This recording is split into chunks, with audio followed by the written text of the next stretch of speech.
Good afternoon from the Scoreboard Bar and Grill at Cedar Creek Marina. I'm Joe Hunk.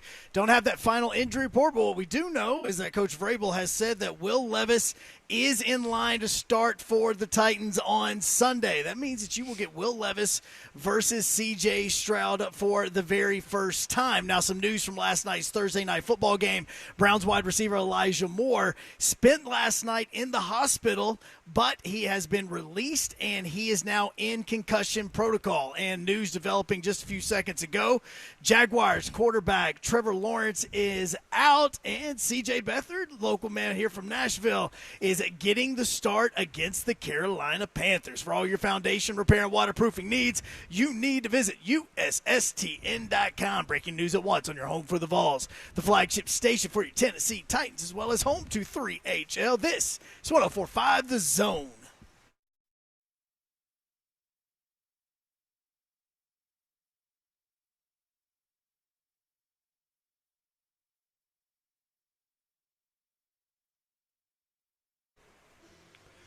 What up, Nashville? 3HL is on the air. Friday edition. Slay likes to call it Friday. You can certainly do that where we are. I'll tell you about it in just a second. Also, Trash Talk Friday underway here on 3HL. Broadcasting live in on a beautiful day in the Music City, I would argue. Oh, no, it is a beautiful day. I love these days. Might have some snow showers, some rain showers, some mixed precipitation headed our way, which is all good. As we broadcast live from Cedar Creek Marina, the new Scoreboard Bar and Grill location, and you can ring in the new year with a victory at Scoreboard, Cedar Creek. Come by today while we broadcast live from 3 until 6 o'clock, and you can score big by winning Scoreboard's Ultimate New Year's Eve package. This prize includes fantastic food and drink package on New Year's Eve, and to kick off 2024, a Bloody Mary package on New Year's Day. Entering is easy. Swing by Scoreboard, Cedar Creek, and Mount Juliet while we are here today, again until 6 o'clock. Get signed up and secure your chance to celebrate big. Scoreboard, Cedar Creek, your New Year's Eve destination. Eki Bop is here, and he will be at the table ready to assist you in terms of getting signed up. A lot going on. College football, NFL. We've got quarterback news for both Titans and Texans. We've got bowl games going on, a busy weekend, and we've got you covered. I will go ahead and tell you we have one guest today. That's Mark Mariani at 420, former Titans Pro Bowler.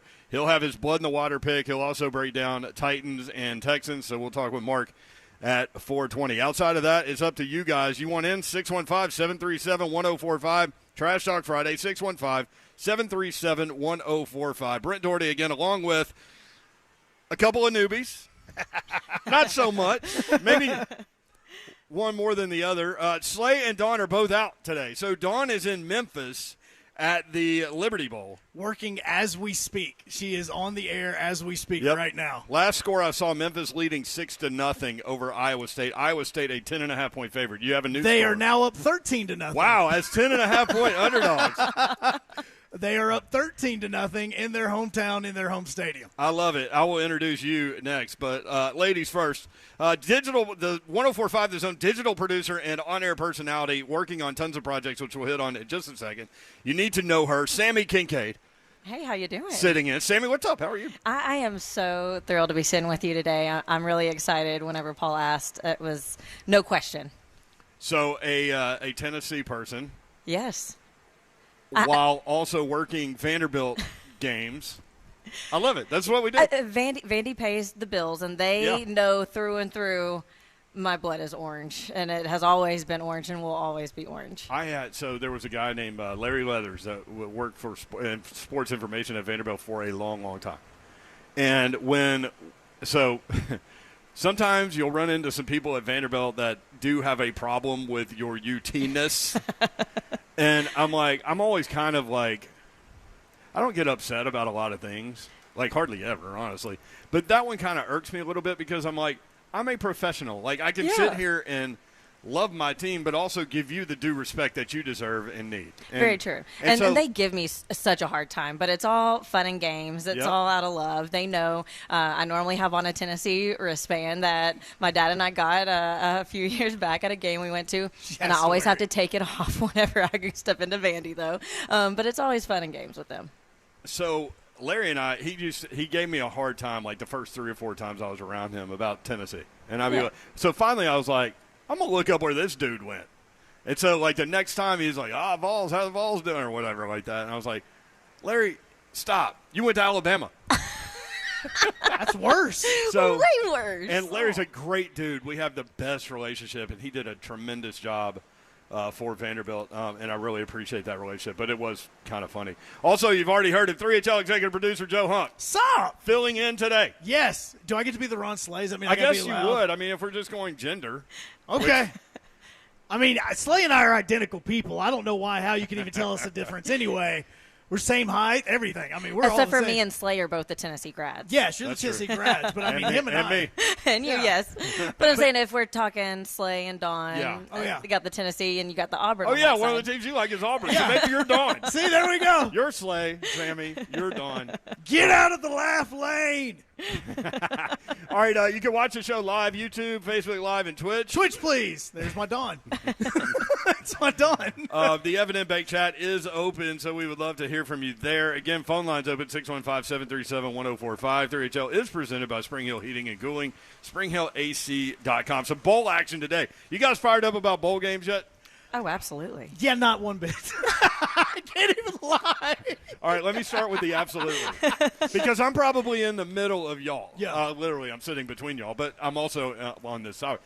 You're fired up, Sammy, about bowl games? Yeah, because you're finally getting into some of those more competitive games where that's why I'm fired up right now, is because it's kind of been, you've had some good games, but these are now the ranked teams that you're getting into, and the teams that you're more excited, been looking forward to, are starting to play yesterday, today. I'm SEC centric, so like once the SEC teams start playing, I'm in a little bit. That Kentucky Clemson game was amazing. Mm-hmm. You're not in at all? No, it's just I think for me it's more about the fact that 90% of the time I have no clue who's even playing in the game. Like you and I were talking beforehand, and we were just talking about the Tennessee game coming up, and I was like, bro, I've got to find like these college football opt-out trackers that websites now have, just so that I can even see who's playing, who's not playing in it, and who's opted out, who's not. I mean, we have players from Tennessee that's already penning their goodbye letters, and the game hasn't even happened yet because it's happening on Monday. And so I'm just going, all right, I almost treat these now like spring games. Let me float an idea by y'all. Yeah. If you're not in the playoff or like this year the New Year's Six. Mm-hmm. Why not make these bowl games exhibition games and they don't count on your record? Well, no, I think that's where this needs to change, because with the opt-outs, you seriously now, it's which one is it better for? Is it better to have your seniors go out on top if they're playing in, say, like we were just talking about the Gator Bowl? Is it better for that to happen where they can say, hey, we went out with a win against Kentucky if you're Clemson? Or is it better to use those 13 practices to start getting your freshmen ready? Because those guys who've been on the sidelines the whole time, they're now getting action, and your early enrollees are going to be at practice as well. It's almost like an early spring practice. Yeah, I asked the question. My answer would be no, they need to count, because you're trying to get that extra win. Like Tennessee wants that 9th win, right? And if you go back to Auburn as well, games. Everyone talks about whenever I was at UCF, for example, when UCF played Auburn and they said Auburn wasn't up for that game. If the game doesn't count, you're going to get more of that. Of the team just didn't care because the game didn't matter. So I think it 100% should still matter. Yeah. Boom. Tax Slayer Gator Bowl, 38-35 Clemson. Man, Kentucky had it too. 38-35. Clemson was favored by 4, won by 3, so there's that. Clemson scored a touchdown with 17 seconds left to win the game. Dabo should have gone for 2, so they could have evened out that spread. Because that's the important part right there. That's the important part. What if he would have? I mean, he's just James Franklin is known for manipulating point spreads. I mean, he did a trick play to get a 2-point conversion to go over the spread once this year. I see. The only thing is with Dabo, he'd be like, no, just because he's so I hate everything right now. He's just gonna be like, screw that. I don't care about no line. Somebody had to say, come on, coach, let's go for 2. Let's go for 2. I will say this. Sophomore wide receiver Barryon Brown from Nashville, Pearl Cone High School. There you go, Slay Dog. Check out his stat line today. He's a wide receiver, so I'll start there. 4 receptions, 98 yards, and a touchdown. He also had like a 40-yard run called back because of a face mask. Anyway, 2 carries, 26 yards, and a touchdown. And 1 kickoff return, 100 yards, and a touchdown. So he scored a touchdown running the ball, catching the ball, and with a kick return. And the kick return Unbelievable was nice. performance. It wasn't like it was a wide open lane either. At one point in time, he was running down, I want to say like the 30-yard line just to get open. He's the kind of guy, like there are certain kick returners, when they hit the open field, they're gone, even if they're players with angles. Yep. And that was that situation. That was his touchdown, his big touchdown reception. 60 yards wide open. He had the guy beat by 10 yards. Tony the Tiger, Sun Bowl, number 19 Oregon State, and number 16 Notre Dame. Do you have a score on that one? That one at the moment, the score for that one is Oregon State is down 17-0 in El Paso. There you go. Holding a Notre Dame ticket. I dig that. Others on Liberty Bowl, as you mentioned, Memphis leading Iowa State 13-0. And then coming up tonight, Goodyear Cotton Bowl. Number 9, Missouri. Number 7, Ohio State. 7 o'clock on ESPN. Ohio State, a 4.5-point favorite. I forgot to mention your boy Eric Kane coming on at 3:45 to talk a little Vol football. Yeah, he is coming on. Excited to talk some Vols with him. Let's go to the phone. Zeph is producing. Zeph, let's go to Patrick first up today out of Nashville with a little Trash Talk Friday. Patrick, what's up? Hey, guys. I just want to say there's been a lot of talk about Harbaugh, whether it's him, going to the pros, this Michigan-Alabama game, sign-stealing allegations against Michigan. I got a message for all these Alabama fans. Michigan by 40. Jalen Milroe is a running back. They almost lost to Auburn, and they have a soft defense. I think he said soft defense. I'm going to say he said soft defense. Did Zeph just take care of that? I think he did. I have no ability to take care of that. I want to applaud. Zeph, it's all on you, man. We talk a lot about Zeph, but that Welcome quick to twitch, 3HL, Sammy. And Woo! That quick twitch right there was amazing. By the way, Slay points out, because I didn't see it, I was driving out here. Dabo did go 4-2 to get 238. Oh, he did? Okay, I apologize to Dabo. So maybe some Clemson fans had 3, -3. I don't know. I don't. Zeph, good job. It's Friday. We're at the Marina. That is also it's snowing. The Alabama-Michigan game is one of the ones that you can do on our pick'ems that we've got to do on here as well. That Missouri-Ohio State game is one of the pick'ems as well. Yep. Your chance to beat Brent and Slay normally, but your chance to beat Brent, Hunk, or Sammy. All you got to do is fill out winners when you come down here to Scoreboard, Cedar Creek Marina. And we're not doing point spreads, just straight up. Missouri and Ohio State, Georgia, Florida State, Tennessee, Iowa, Alabama, Michigan, Texas, Washington. Dolphins at Ravens is an interesting one for me. Mm-hmm. Ravens are favored by 3. And no Waddle for the Dolphins. And Miami needs that win. Yeah. To because of the hierarchy status and in the AFC. And then Lamar needs the win for the MVP. This seriously could be your AFC Championship game. Could be. Titans and Texans, definitely not that. That's not. And then the tiebreaker is total points scored in the Titans and Texans game. We've got more 3HL coming up. More of your phone calls you want in. 615-737-1045. The word is out. Will Levis against C.J. Stroud in Houston. Both quarterbacks will play. Your thoughts on that? Tennessee fans, Titan fans, do you want them to lose? Why are you putting your arms up? Memphis now winning 19-0. Iowa State at the end of one. Basically, if you have your starting quarterback, and I don't know if they do, but maybe they do. I don't know. Because so many backup quarterbacks are playing these bowl games. All right, more 3HL next. 104.5 The Zone.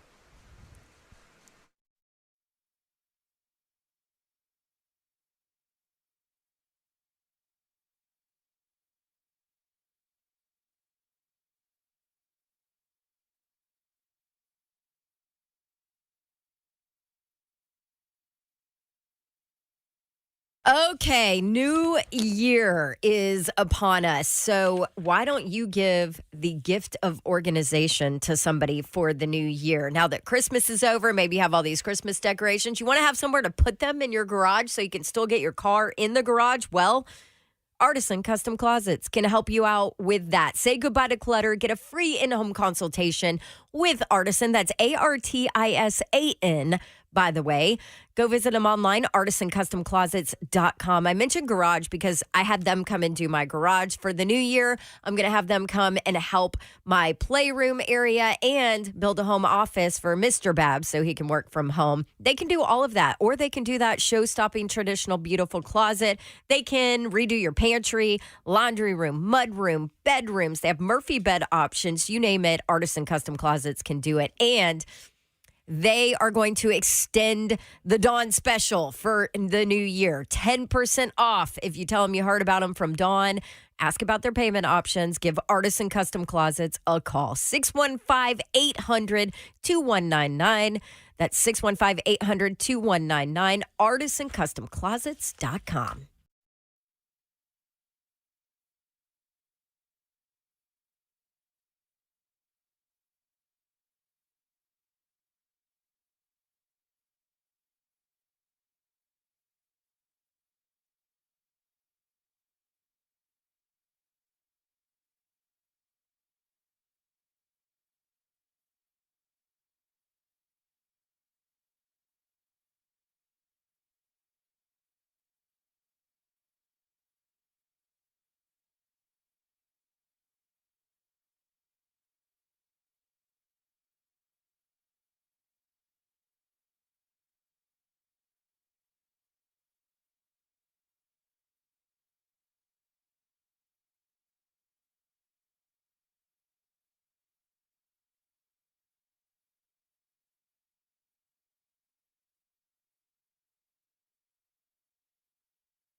What's happening, good people? Man, get on in there. You still got time right now to go get that gift that, someone is that you want to get very special in your life, or, someone that, you're returning a gift for. Like you maybe need to get something fixed. You don't want to buy it, but Brentwood Jewelry is who I'm talking about, man. They do all the fixings, and they make it real simple. Go to BrentwoodJewelry.com. Check them out on the website if you don't feel comfortable yet walking into the store. But if you do want to go there, 7012 Church Street East, that's where they are located in the heart of Brentwood, just off Franklin Road. You're looking for exceptional style, exceptional deals. Every single day has been happening for over 50 years. No need in stopping now. Holiday hours are right now, Saturday, 9 a.m. to 5 p.m., Sunday, 1 p.m. to 5 p.m., Monday through Friday, 9 a.m. to 7 p.m. Well, of course, Monday they'll be closed. So you do want to hustle on in there and get there before Christmas. Still got time. Go get that watch that you're looking at, or maybe drop a hint to someone that you want to get. Go get that ring to propose. That's up to you, man. BrentwoodJewelry.com.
3HL 104.5 The Zone, presented by Spring Hill Heating and Cooling, SpringHillAC.com.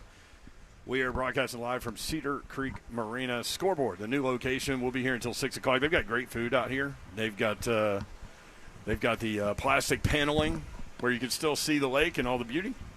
And you can be warmer.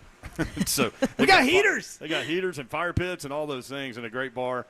In for Slay and Dawn, Joe Hunk and Sammy Kincaid. Sammy, you got a couple of other things rolling around the Zone content properties. Power Hour with Sammy Kincaid. Tell us about it. Yeah, it's Saturday mornings from 7 to 8 a.m., and we highlight women in the sports industry. We talk all sports, all the top headlines, but I'll have on other females that are female sports reporters to talk those headlines with me. Maybe I'm talking to, for example, tomorrow I'll have on Leah Beasley. She's an executive associate athletic director for Oklahoma. She'll come on, talk to me about how she got to where she is, and just kind of the path that she took and some advice for those coming up in the industry. So it's whether they're in front of the camera, behind the scenes, and also have on some local athletes, talk about how they love giving back to the community that's constantly supporting and giving to them, and just talk about their daily routine. And especially now, Jordan Cambridge came on a couple weeks ago to talk about her NIL deal that she has at Vandy. So it's fun having on some other women in the industry. You also have a podcast, so make sure you check out all the Zone podcasts. Sammy will tell you about hers in just a second, but you can get it any of the Zone podcasts, any of those other specialty podcasts, where you get your podcast, rate, review, subscribe, and this is the Ultimate Tennessee podcast. Yeah, we talk all things Tennessee athletics, which is fun to do, talk about my alma mater. And Eric Kane, that's going to be coming on in just a little bit with us. He's been a guest on there before, but it's just having on Tennessee insiders or former players. We had Albert Hainsworth come on a couple weeks ago. Kelly Ziegler also came on. Number 49 back in the day.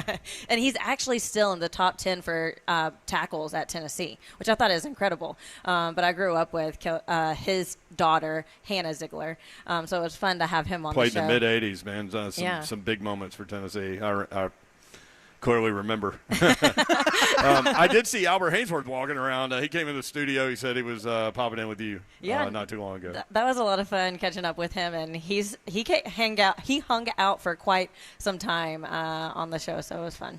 Very cool. Hunkster, the baby Hunk Titans. We're changing the game, man. Yeah, they won a miraculous overtime situation. So Hunk plays on Madden the Titans against their opponent for the week, and you do it on Wednesdays on the Zone media feeds. Yep. You ended up losing in overtime, except for they gave you the ball. Yeah. Texans had the ball first. They scored a touchdown, but then you got the ball. I did. It actually, in fact, if you go back and you watch it on YouTube, you will see me get frustrated. I was like, crap, I lost. I can't believe Damian Pierce scored it. And then they kick a field goal, and I'm like, why are they kicking a field goal?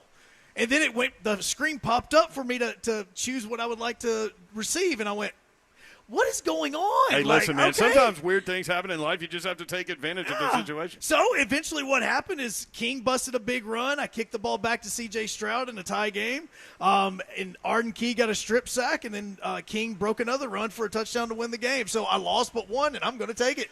Browns blast the Jets 37-20 to somehow get to 11-5. They clinch a playoff berth. Old man Flacco. We'll get to that. Browns quarterback. We'll get to it right now. Browns quarterback Joe Flacco, 19-29, 309 yards, 3 touchdowns, and an interception. He has won 4 in a row and has been over 300 yards passing in each game. Most yards passing for him since 2019.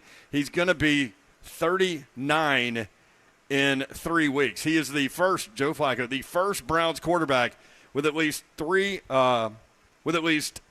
300 yards and 2 touchdowns in 4 straight games. That's a crazy storyline. Here's the good news for guys like Ryan Tannehill. If I'm his agent, I'm selling that. Mm-hmm. Look at what this 39-year-old dude. My guy's only 35. Yes.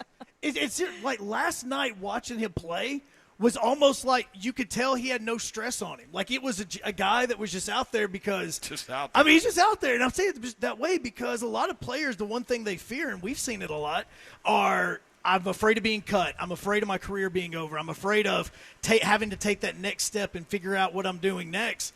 Joe Flacco literally was doing that.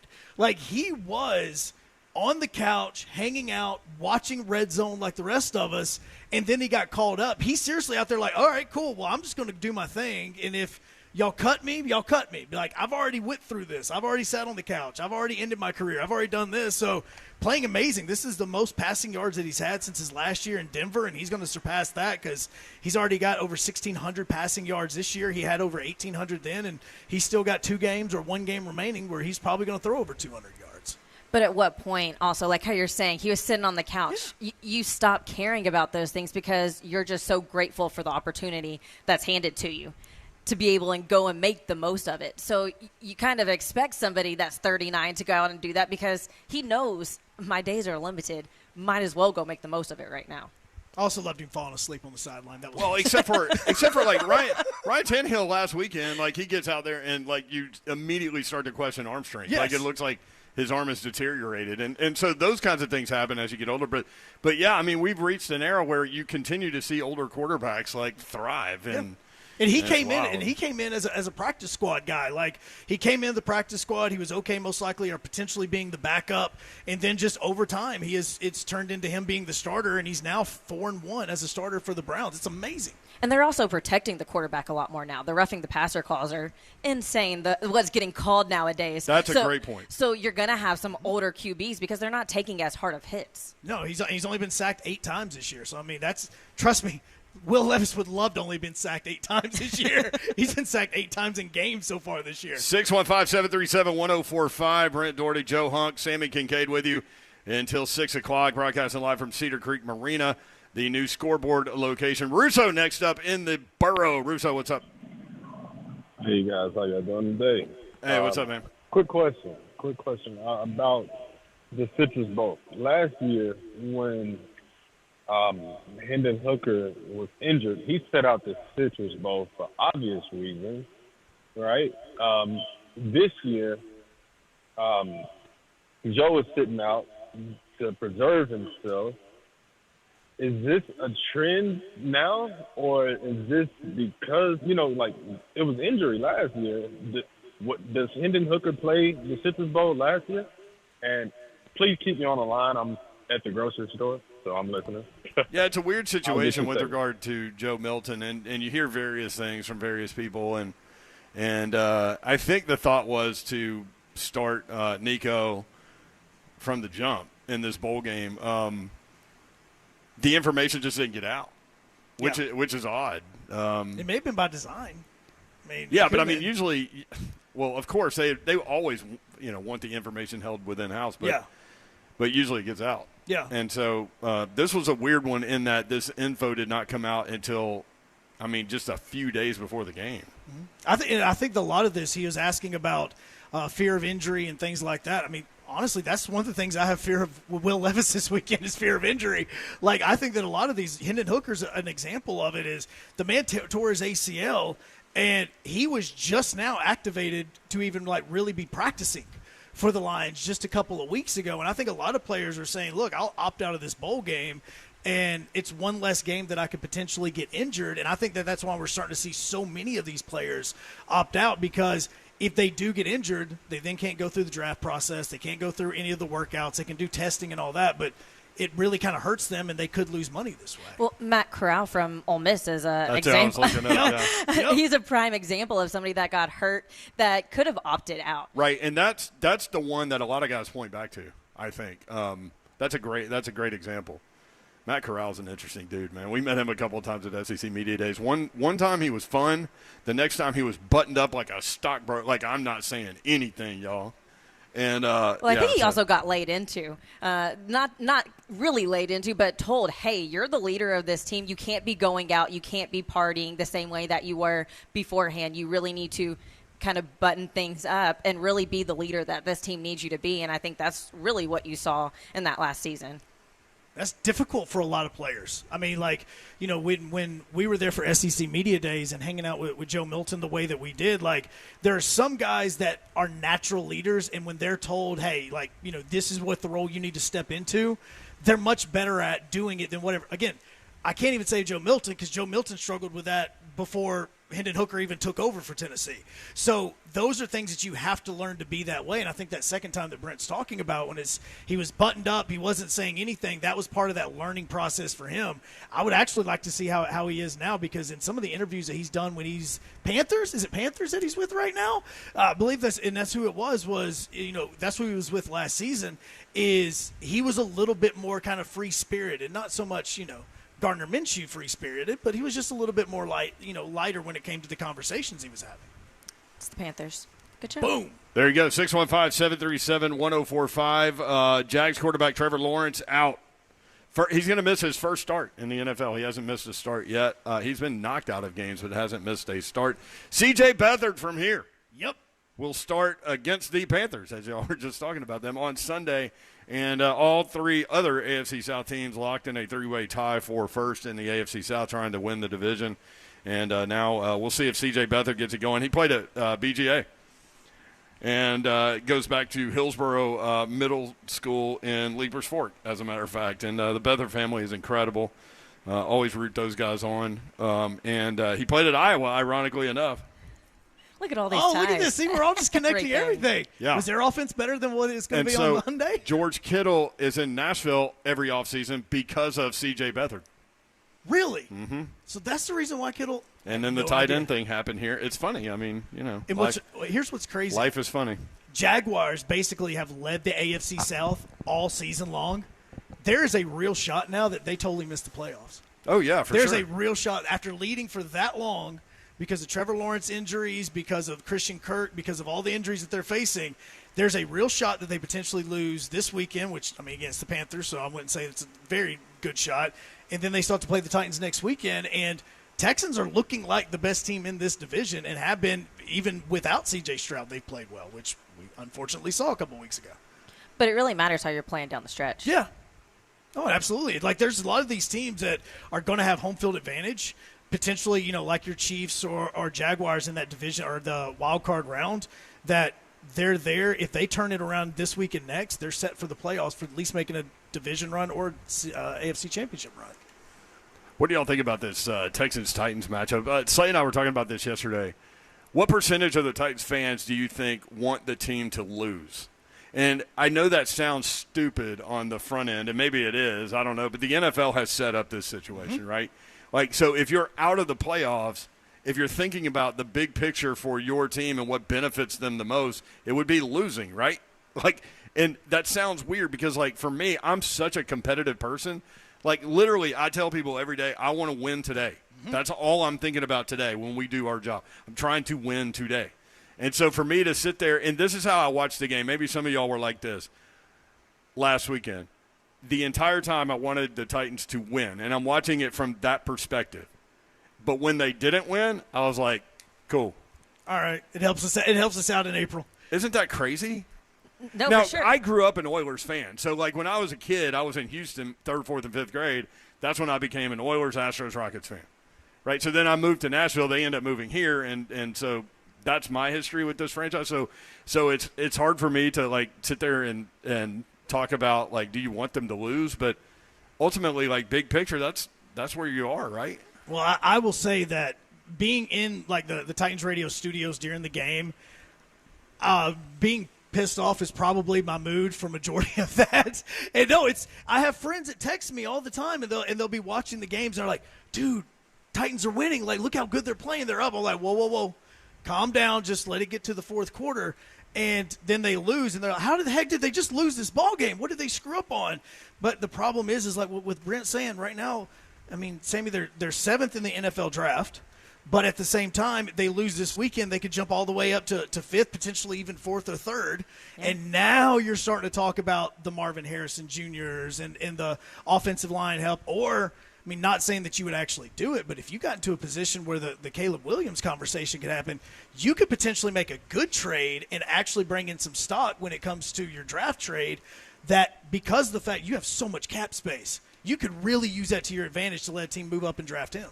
Which I totally understand, but I feel like I'm coming at it from a different perspective because I think it's a pretty well-known fact I did not grow up a Titans fan. And so for those that don't know, she's a Dolphins fan.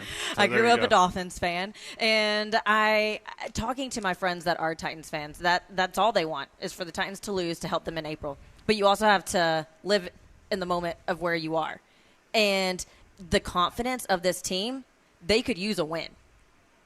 These players need a win. And whenever you're going out there and practicing every single day and you're just not seeing that pay off, you're going to get beat down so far, it's going to be hard to recover at some point.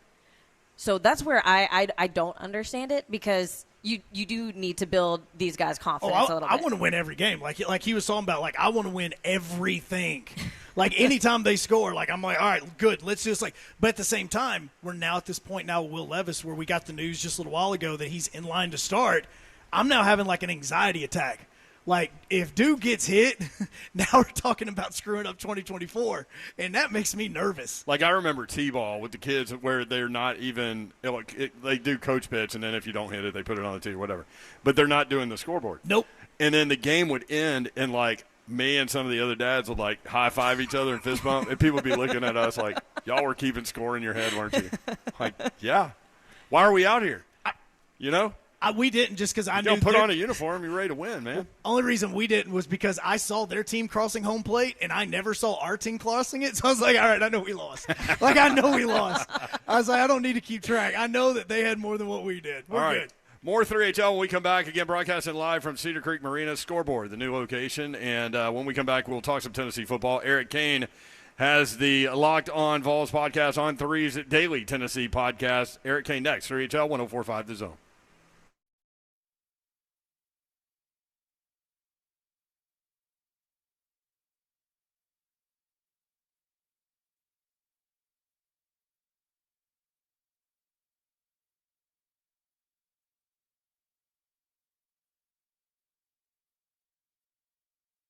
Holistic stem cell therapy. What's happening, folks? I'm Ron Slade. I have taken this therapy, and it has worked for me. I did choose my body, my cells, that I let them work.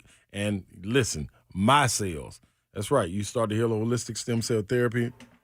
You start to think, oh, man, what kind of cells are they? They're using your cells. And the cells that are extracted are stored for future then continued use. So you have an accident, have something, some body scarring or anything from an accident or whatever it may be, ACL, whatever it is, it cuts it in half, man. Gets you healed. It attacks the inflammation. This is known. Set up your consultation today and get your questions answered by Dr. Kellum himself. 615-850-4415. A non-believer? Well, if you believe in me, well, you need to go on to see KellumStemCellInstitute.com, KELLUM, StemCellInstitute.com.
3HL 104.5 The Zone. Brent Doherty with a couple of special co-hosts today, as Slay and Dawn are out doing various college work. Dawn's at the Liberty Bowl. What's the updated score there? It was again Memphis. Were they a 10.5 Iowa point State underdog? coming back. Stop it. 19-10. She beat you. She did beat me because I turned over to the NFL channels and I had that on there. But, yes, 19-10 Memphis right now. Notre Dame also playing in the Sun Bowl against Oregon State. 24-0. Tennessee take it on Iowa on Monday and catch it right here on 104.5 The Zone. Vols a 6.5 point favorite. The Cheez-It Citrus Bowl coming up on Monday at noon, again on ABC and 104.5 The Zone. Eric Kane is down there. He's got the Locked On Vols podcast. You need to check that out. On3's daily Tennessee podcast. EC, what's up, man? How are you? I'm doing well. How are you guys? Hey, we're good. Let me start with this hard-hitting question. The Cheez-It Citrus Bowl. All right, Cheez-Its have nothing to do with citrus, number one, now that I think about it. Also, are Cheez-Its the number one, cheese snack that there is? No, in my opinion, they're not. I like Ritz Bits. Going back to the childhood days. I'm not big on Cheez-Its, to be honest with you. I would eat cheese crackers or Ritz Bits. Caner. Cheez-Its are the best, right, Sammy? Oh, absolutely. Hunk, you stay and give me quiet. the white cheddar Cheez-Its. That's probably my favorite. That's what Slay likes. He doesn't like the regular Cheez-Its, but he likes the white cheddar. Eric, how long have you been? How long have you been in Orlando? Been here since the day after Christmas. Got here at the 26th. Oh, yeah, he's already tired of Cheez-Its, guys. I mean, think about that. They're everywhere. Think about the SEC Media Days. Dr. Pepper is everywhere. Caner, let's start with the elephant in the room. How weird is this Joe Milton situation? It's strange, right, to wait this closely to the bowl game to announce that you're not doing it. Yeah, I think he was just kind of going throughout his process, and he was being there at practice every step of the way, and as he was continuing to try to make his decision, talking about it with his family, his team, and, of course, the coaching staff at Tennessee, wanted to be there for Nico and wanted to, make sure that he could be a resource. And I think that's kind of how he opened up this process. And ultimately when he made his decision, he had already made it, a couple of days before that, and he's decided to stick around. And, of course, he's here in Orlando, and he's going to be here on the sideline. And it's kind of unique, right? I mean, typically if you opt out of a bowl game, you opt out. You don't go to practice. You don't travel with the team. But Joe Milton's decided to stick around and be that extra set of eyes and, hands for Nico, and I think that's pretty interesting. And have you had any conversations with Nico? Because, coming into this, you haven't been a starter, only a few days, and from what I've gathered, either it was kept very close to the helm, but how do you think he's kind of adjusted going into this game, knowing, okay, I am the starter, because it doesn't seem like he would have had too long to have had made that adjustment? Yeah, he spoke to the media earlier this week, and he said that he approaches, every game like he's going to be the starter because he knows he's just a game away. So, but he said that he approached bowl season as if he was going to be the starter because, of course, Joe was kind of going through there making his decision, and so he was getting a lot of first-team reps. And I think this is a little bit different too because it's much different than a regular season start to where you might find out on Sunday or Monday that you're going to be the starting quarterback for the next game. He found out, and he was going through practice, weeks in advance and getting those first-team reps. So I think that's really kind of benefited him in the process, and I think that could, be something that helps him in this game. Obviously, Iowa's defense is really stout. They got a lot of good players on that side of the football, and he's going to be studying them and trying to get in sync with his receivers and all that. But I do think the extra time to kind of prepare for this start is a little bit unique because it's a bowl game, kind of a one-off instead of a regular season game. And I saw that the team was at Universal Studios, and Joe Milton actually got asked, who do you think is the player, your teammate, that gets lost in Universal? And he actually said Nico. So it's good to hear. You're saying that he's been practicing, he's not lost, and he's actually going to be able to lead this team is what you're saying? Yeah, can confirm we have seen him. He was at practice. He did talk to the media, which is a great thing because obviously you don't want to lose your 5-star quarterback. No, that would be bad. But a lot of things we talked about before you guys got out here. Where's Nico? I don't know. Who's taking the snap? Yeah, Wildcat. He's over there eating Cheez-Its somewhere. I don't know. Oh God, it made me throw up. So with this though, like we've talked about all the opt-outs, and we're talking about the negativity of these players are opting out, this player's opting out. But what are the benefits for somebody like Nico, where you have a lot of the starters for, especially in the run game, are opting out for Tennessee, where a lot of people could see some negatives? Yeah, I just think for Nico and, for Dylan Sampson, who has played an awful lot, but he's getting that opportunity to be, RB1. I think for Cam Seldon, who's going to get a lot of run in this football game. For guys like Ricky Gibson and, John Slaughter potentially, and Christian Conyer and, Jordan Matthews, some of those guys in the secondary, it's a great opportunity for those guys. If they go out there, Nico specifically, and, balls out, doesn't mean that he's going to win the Heisman next year. And if he goes out there and struggles and makes some mistakes like a freshman would, doesn't mean he's going to have a bad game or a bad season next year. I do think that this just kind of gives you a glimpse of, where these guys are in the progression. And I think fans are really, really excited to kind of see where that is for Nico because, of course, he is going to be the guy next year. So I think it benefits him that he's going to have a veteran offensive line. He's going to be down a couple of starters for the Citrus Bowl, but a veteran offensive line that's played a whole lot of football.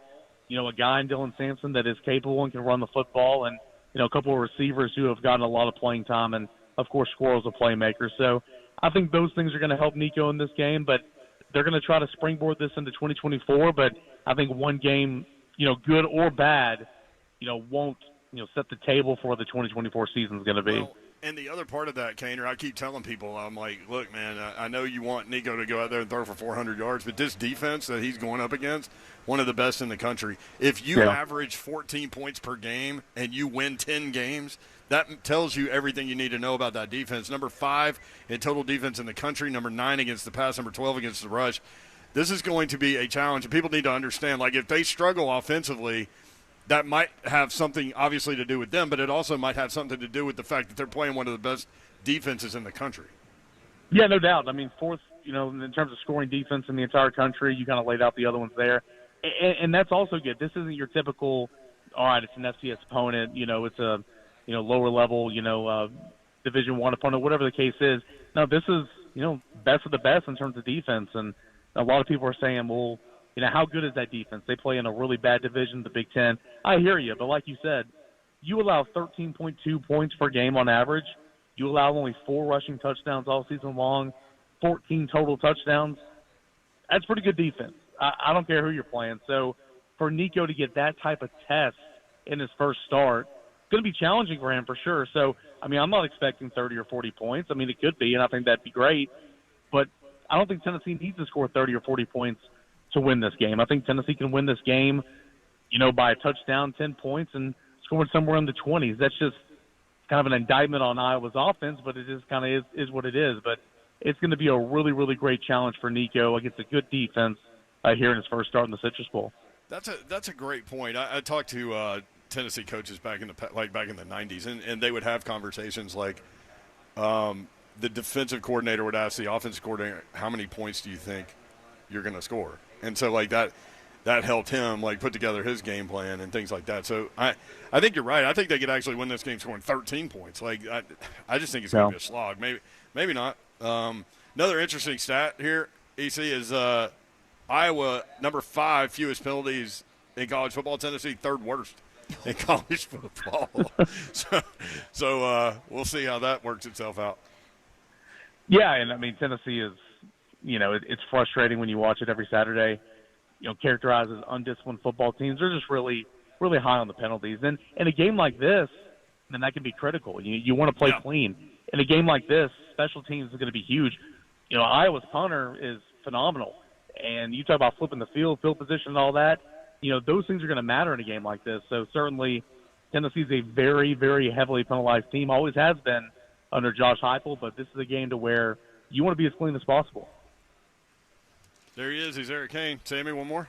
I had one more. Go for it. But Hunk said break, so I didn't know. We never listen. We never listen. Okay. Kaner, you mentioned some of the young guys that will be getting some play time, but you also got some veterans that have decided to play. Who do you think needs to make the biggest statement for themselves in this game? Yeah, so, outside of the young guys, of course, Nico and some of those other guys like Ricky Gibson that I mentioned, Cam Seldon, look at a linebacker like Elijah Herring, who was thrusted into a starting position and, went through some many ups and downs throughout the season, kind of finished the season seeing some of his snaps being taken away by some other guys in that room, but still has a bright future. So, maybe a guy like Elijah Herring, maybe a guy like Dominic Bailey on the defensive line who's going to step in and, they play a lot of guys anyway, but going to step in and place for Tyler Barron, who's left for the transfer portal. So it's a bowl game. It's really different. It's a lot about the young guys nowadays, but there are some veterans, as you pointed out, that could really use a game like this to kind of, again, propel themselves into the offseason and on into 2024. Eric Kane, check him out on 3. Also, VolQuest. You got the Locked On Vols podcast, on 3's Daily Tennessee podcast. Eric, thanks, man. Appreciate you. Hey, thank you, guys. All right, appreciate it. When we come back, we've got the Tennessee Titans and Houston Texans injury report. We'll get into this battle, Will Levis and C.J. Stroud. What kind of rivalry are we about to witness develop here with matchup number 1? That's coming up next. 3HL presented by Spring Hill Heating and Cooling, springhillac.com, Scoreboard Bar and Grill, Cedar Creek Marina. Come by and see us. We'll be right back.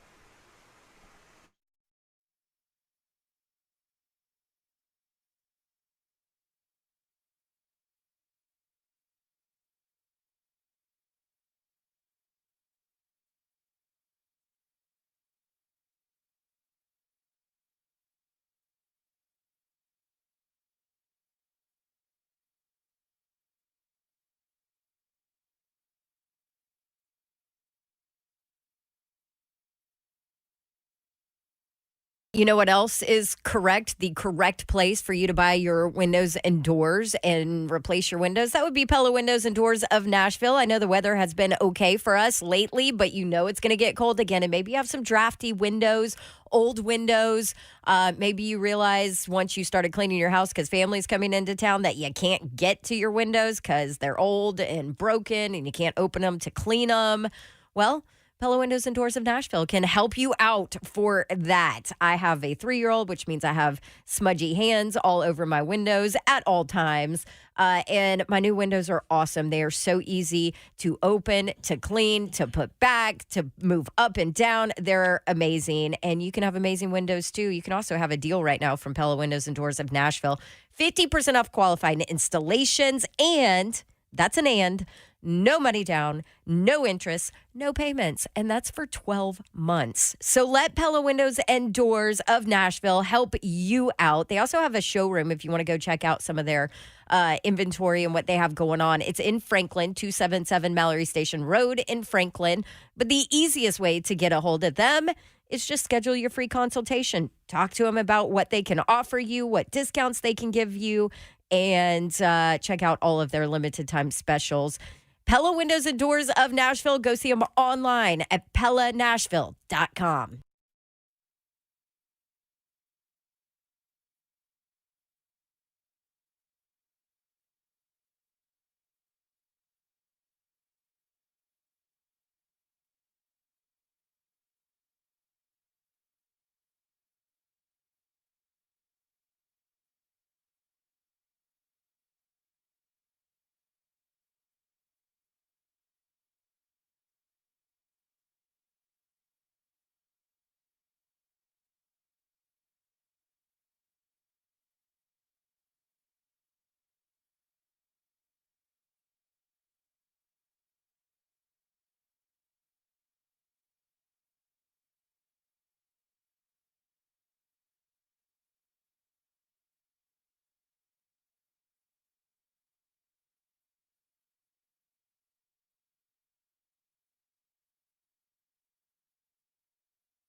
Good afternoon from the Scoreboard Bar and Grill at Cedar Creek Marina. I'm Joe Hunk. The injury report is out. We'll get to more of it here in just a second on 3HL.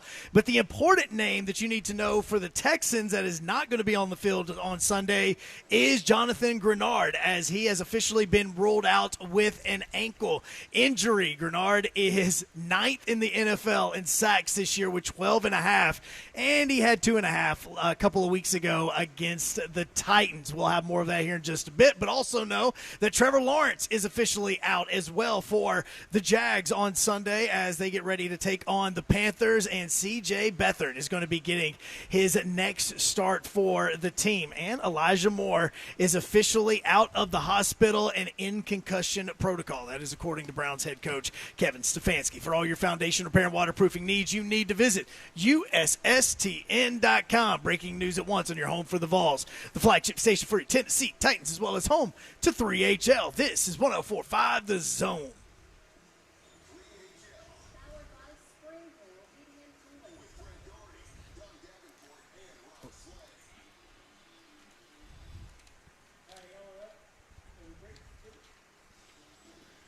Yo, welcome in 3HL on the air on a Friday afternoon in the Music City. Hope you're having a great day. Brent Doherty alongside Sammy Kincaid stepping in for Don Davenport today. Hello. Or did we say that you're stepping in for Ron Slade, now that I think about it? I think I ended up being Slay once it came down to it. The Tennessee grads, you got the Auburn side over there. So, which this would be the one day that I would actually make sense to wear Auburn gear here in Nashville, and I didn't. Music City Bowl. Except for I was coming in on two wheels. Like I had to keep it alive for Dawn.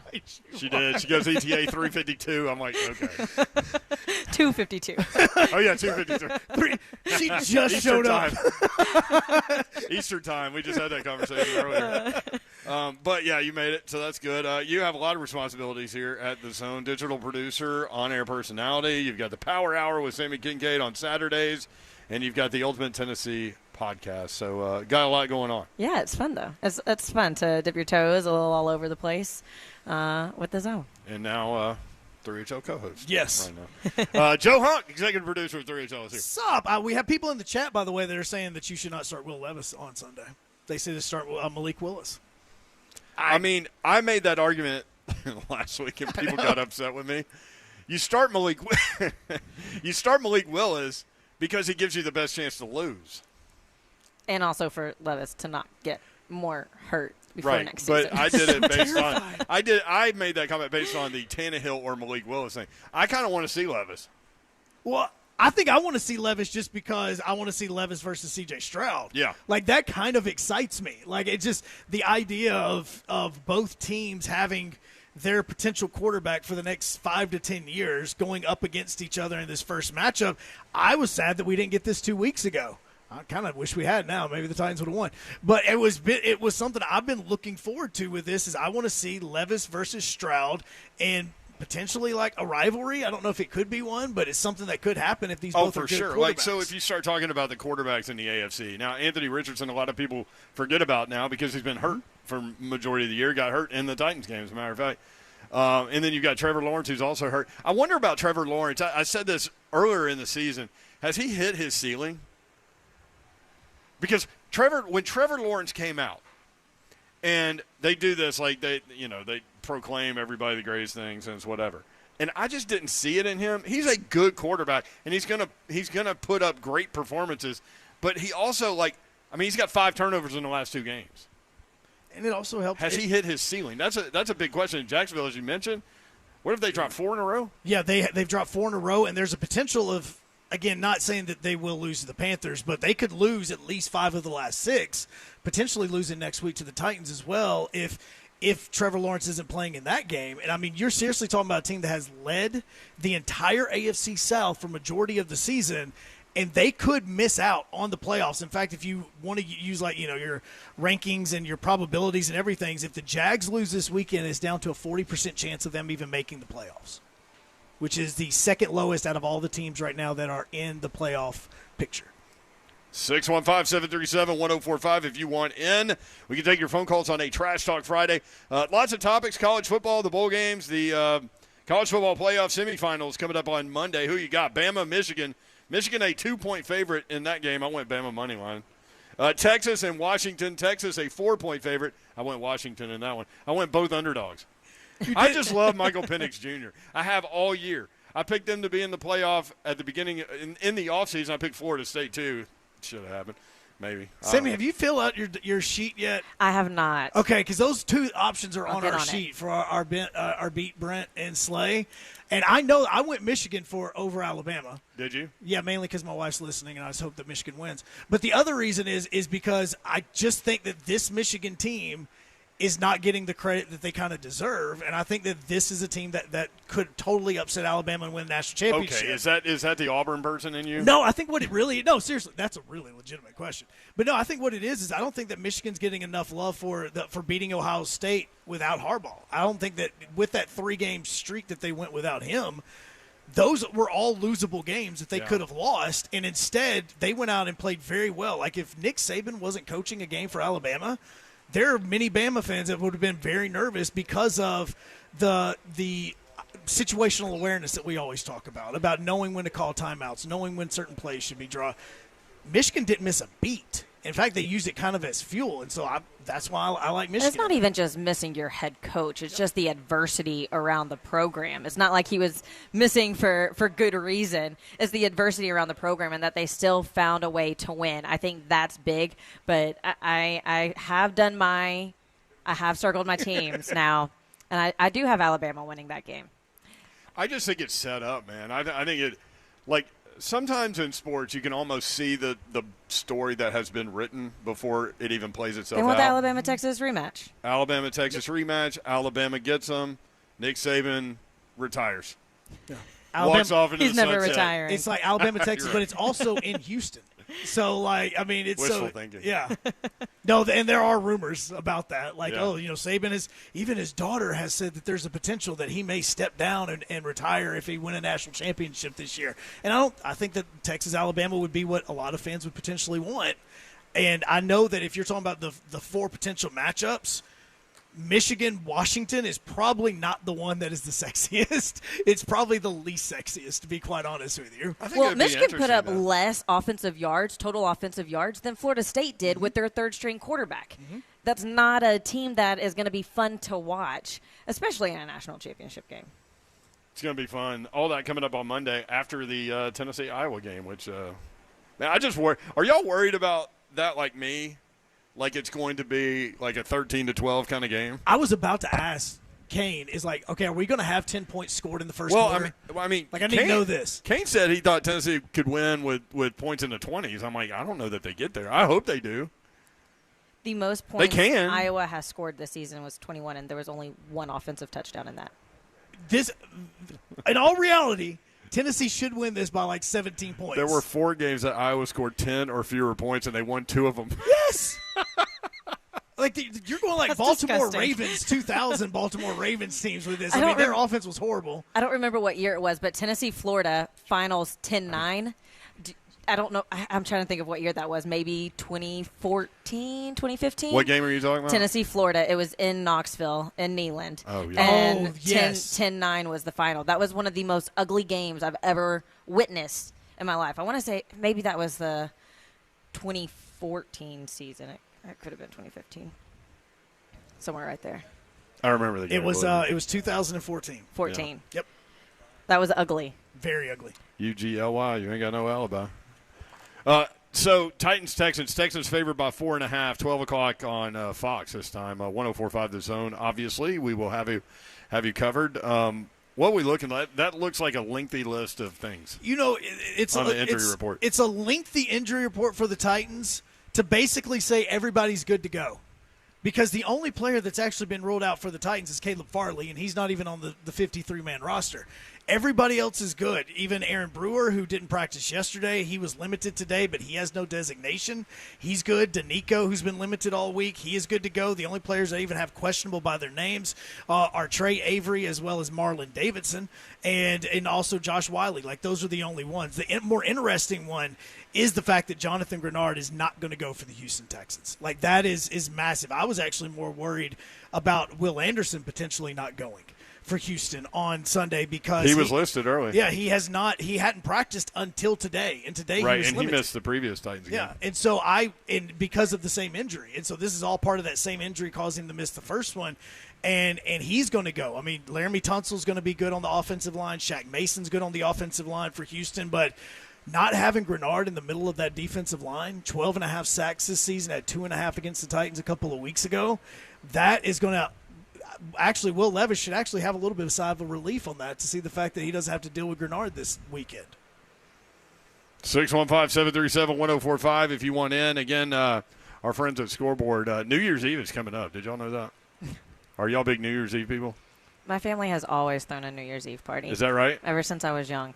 Like at the house? At the house, Oh, that's much better. Like confetti and everything? Like balloons? Whole I always balloon talk drop. There was a DJ in the living room.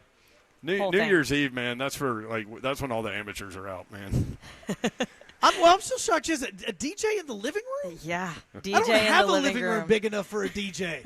I don't DJ even know. shag carpet. I can't even invite somebody named DJ over to be in my living room. Well, here's the thing. You can ring in the new year with a victory at Scoreboard Cedar Creek. Come by today while we broadcast live until 6 o'clock. You can score big by winning Scoreboard's ultimate New Year's Eve package. This prize includes a fantastic food and drink package on New Year's Eve and to kick off 2024, a Bloody Mary package. I love that on New Year's Day. Entering is easy. Swing by Scoreboard Cedar Creek while we are here today. Sign up and secure your chance to celebrate big. Scoreboard Cedar Creek, your New Year's Eve destination. More 3HL when we come back. You want to talk about energy? Mark Mariani will join us, former Titan Pro Bowler at Mark Mariani 80 on the X Machine. You can get to following him in advance of his visit. Blood in the water pick, that means underdog, straight up winner. He is coming with that. Also, a little Titans, Texans breakdown. Mark Mariani next. 3HL 104.5 The Zone.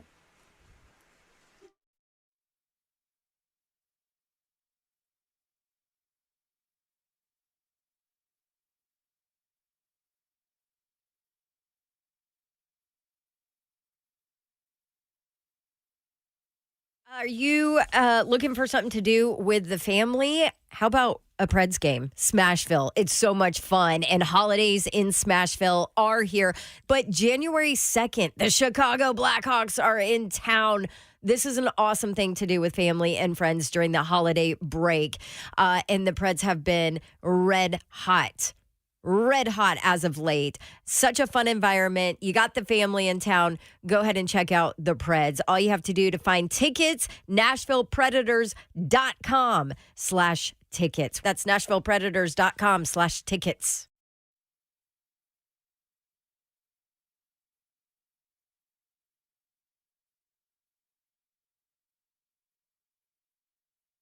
So this is a small bird, too, for That's someone right. that's never seen a Bob Yeah. White before. It's this little round softball. That's right. Yeah, they're not much bigger than my fist. They've got little legs, but they're a ground dwelling bird. If they never have to fly in their life, they wouldn't. Right? They just do that to get away from hawks and owls for the most part, or hunters. What they need is largely herbaceous plant communities. Right? So they need wildflowers. They need a small proportion of grasses. I don't need vast grasslands, right? I need stuff that most people would call weeds. Those are providing good brood cover, good nesting cover, a lot of insects, right? That's what chicks need to develop early. Bridgestone Firestone is a quail focus or focal area. So tell us a little bit why. Yeah, it's largely because there are very few places that have wild quail in the state of Tennessee anymore. And there's dozens of different factors that lead into that, right? Everybody wants to jump right to predators, but it's a habitat issue, right? Mm-hmm. It's a landscape change, whether we're talking about development or whether we're talking about fire not being on the landscape anymore, or fields and young forests progressing into closed canopy forest, right? So the farm, just by nature of it being an open landscape that's been maintained that way, has held on to some birds. And compared to most other places in the state, we're one of the very few. On top of that, the potential for growing that population, it's higher here than just about anywhere else.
against the world, baby. Tupac Friday here on 3HL. This feels like a song that you would be listening to on a dock at Cedar Creek Marina right now. This record is incredible. Seriously, y'all, if you find yourself like, hey, man, I need to listen to some music this weekend, me against the world. 615-737-1045, always the number. 3HL is presented by Spring Hill Heating and Cooling, springhillac.com. The F&M Bank Chat is open, and you can watch the show live on YouTube, Facebook Live, and Twitch. Twitch, please. And we're going to talk with Mark Mariani in just a second, but weird story out of Denver that we're all kind of paying attention to because, look, man, back in the day, like, your mom and your aunt and your grandma and all them used to watch the stories, as they called them, soap operas. Oh, they're stories. So sports for a lot of dudes and a lot of ladies is that. Like, that's our soap opera, right? Like, these are our stories. So the whole Russell Wilson thing with Sean Payton yelling at him on the sideline and then benching him and now Russell Wilson at his locker, and he met with the media today? Yeah, he met with the media today, and in it he said, he confirmed what we all was wondering about, and that is that he had been told in October that that he would be benched for the rest of the season if he didn't go along with the team's idea to restructure his contract. This is outstanding. Like, this is stuff that we all know happens, but no one ever talks about it. It's not like his agent said it. It's not like, you know. And he's in the locker room. He's in the locker room wearing Broncos gear in front of his locker. All right, we need to bring Mark Mariani in on this deal. Again, Brent Doherty, Sammy Kincaid, and Big Joe Hunk in for Slay and Dawn. Moonshine, what's up? What's up? Happy Holiday Friday, last Friday of the year, ladies and gents. Is it just you, Brent? Let's go. No. It's me and Sammy. Meet Sammy. Sammy, this is Mark. Nice to meet you, Mark. Sammy, what's shaking? And then this is Joe Punk. Did you say punk? No. Well, kind of. I know, but I just mean from the normal group. I think I actually did. I started to cough and it changed the H into the P. Oh, Big Punk, you said?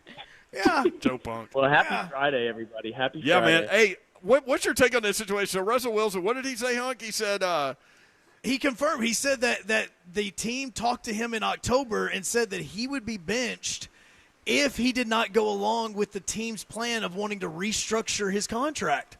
And Mark, he's saying this in the Broncos locker room, in front of his locker, while wearing Broncos gear. This isn't like he's doing it on the street and his agent is saying. Mark, I've heard players tell me that, but they don't say it publicly, or much less in their own locker room. How weird is that?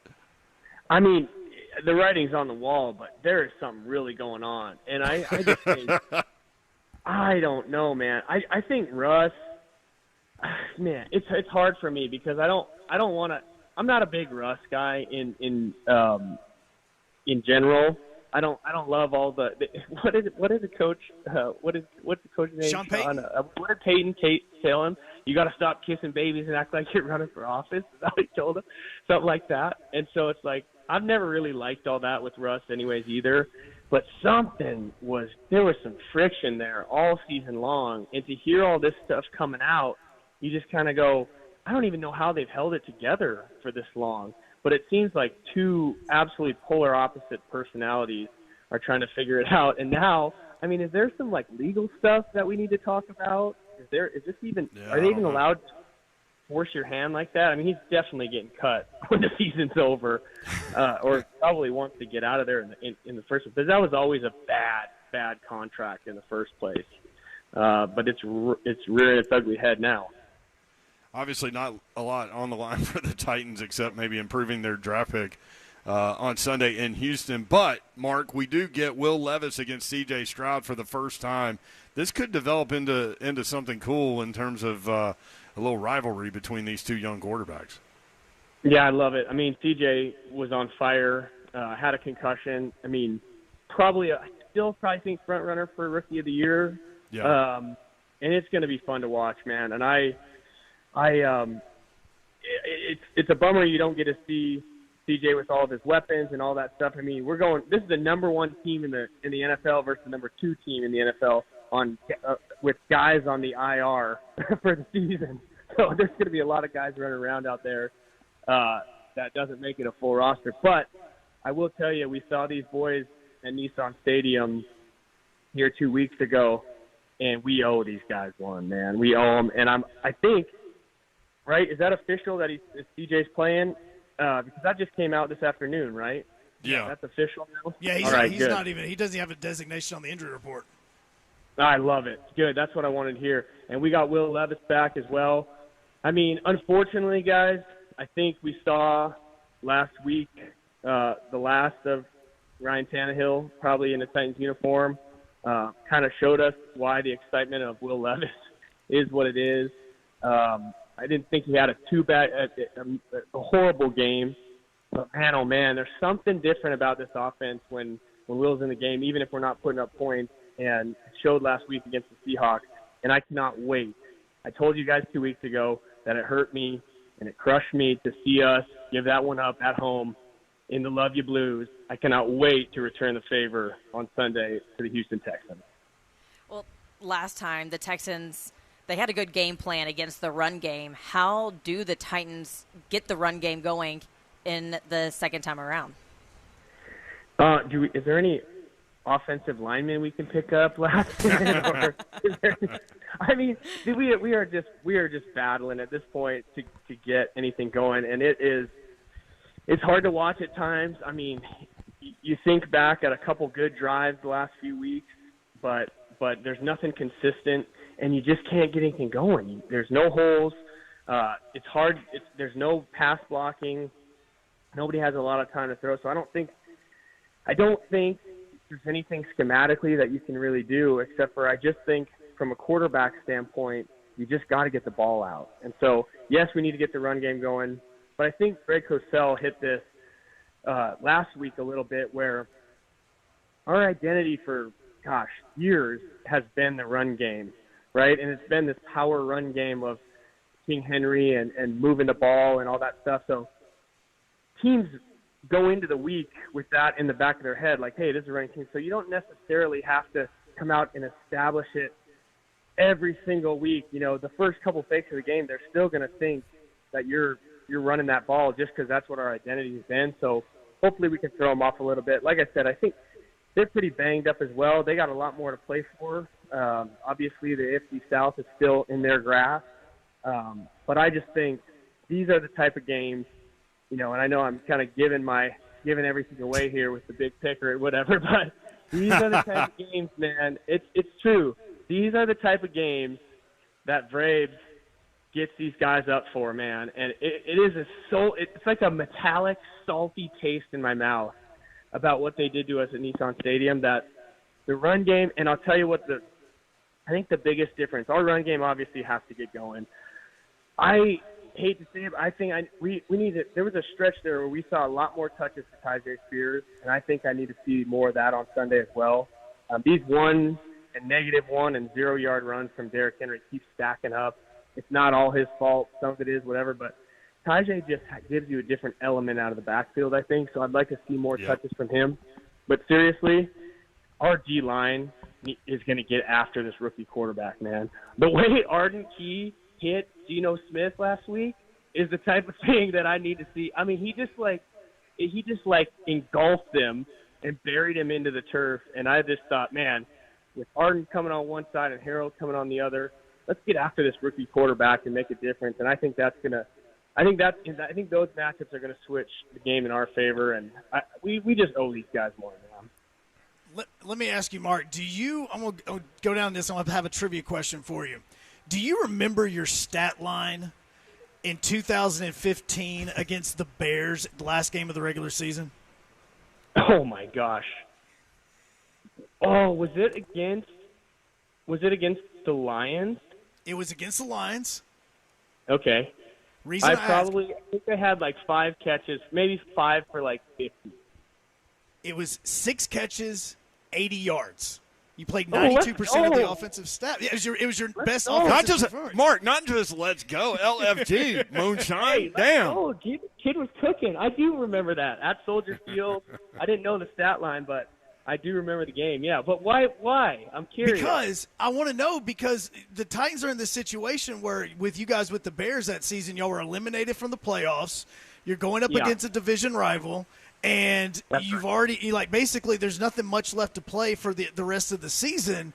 What's the locker room like? Like, what are the leaders doing? What are all the players doing in the locker room that gets you up for a game like that when you still have to go out and play a rival? Well, it is hard. I got to be honest. I mean, when those team goals are off the table, you do catch yourself making off-season plans and what are we doing second week of January and that stuff. And so that definitely happens.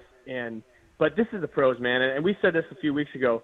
There's not a single guy in that Titans locker room that gives a damn about their 2024 draft pick. And so it's still prideful. There's still a bunch of alphas and competitors in that locker room.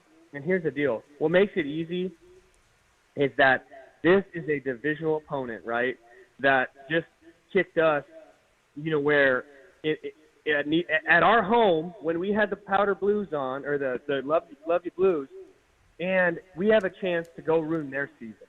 So all that stuff adds up to plenty of motivation. It's not easy, but I think it being a divisional opponent is a lot easier to get it done. I mean, and it's just a nasty taste. The divisional, for me, this is our biggest rival. I just don't like these guys, and Derrick Henry has always had a big day in that stadium, and I want him to have another one on Sunday as well. But I just think we owe him, Punk, and I think that motivation is going to be enough to get the guys up to get after him. Mark Mariani 80 on the X machine, and he's got his blood in the water pick coming up. Mark, are you into all these bowl games yet? Because I kind of dove in today. I've kind of paid attention from afar, but today I watched the entire Clemson-Kentucky game until I had to come to work. So how into college football bowl games are you right now? You know what? I got to be honest. It's taken me a little. I've tried to watch. I think I put on the wrong one. You're doing it wrong, Moonshine. I know, man. I'm just every time I throw it on, I'm like, all right, I need to dedicate to this. I watched a little bit of that Arizona game last night, and what they've done is incredible. Arizona against Oklahoma, their season there had Jed Fish is a buddy, so kudos to those guys. Oh, he's a great coach, man. He's a good dude, man, really good dude, and I'm so stoked for him. Yeah, absolutely. Yeah. But to be honest, I know we got the Music City Bowl coming up. I'm excited for that, but I'll tell you what I'm down on. I don't want to get too down, right? But I cannot see another transfer portal list, man. I cannot see another bowl game opt out I'm excited to see Nico, right? Which is going to be awesome. That's what I'm excited for. But it's been hard because I'm an NFL guy. I watch every game religiously of the NFL, but when it comes to college, I'm a bandwagon VFL, and my Montana Grizzlies have their national championship coming up next week. But so I'm more of a casual college football fan in that sense. Well, give me something then, and all these transfers and all these. I tell you what was cool to see though. What about that USC quarterback going out and tearing it up? Oh, that was awesome, yeah. What does that tell you about Caleb Williams, man? I don't know what it tells you. But yeah, Lincoln Riley said that was one of his most favorite games that he's been a part of, watching that happen. Oh, man. Moses Moss or whatever his name. That was fun. So I watched snippets, but I haven't got into it yet. I know the big ones are coming up, but I'll be posted this weekend, and I'll catch a few. So we call him Moonshine, in case you're wondering why.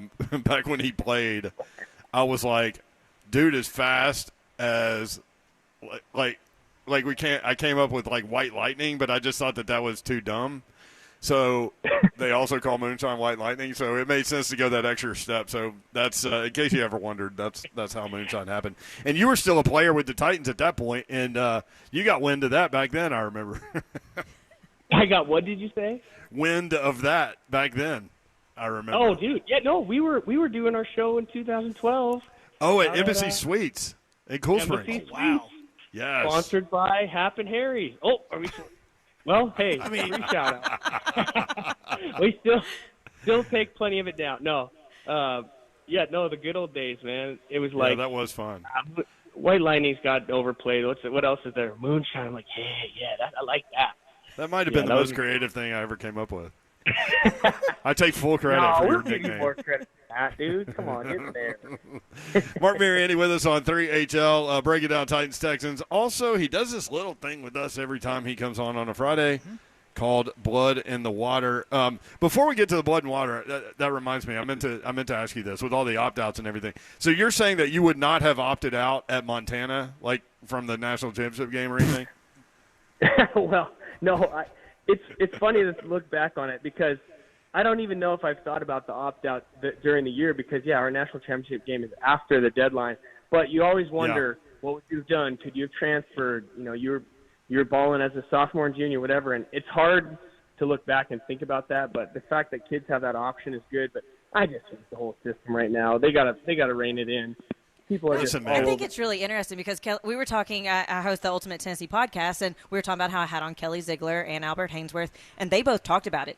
Whenever you commit to that school, you're committing to that school. And just to be able to jump ship like that. Not anymore. It's not anymore. Yeah, not anymore. They're committing to coaches and opportunity and now NIL dollars. Right. But listening to two former players like that talk about it, it was pretty interesting hearing them talk about it. So interesting hearing you as well. It is interesting. And the kids, I never liked the kids had to be locked in when the coaches could leave.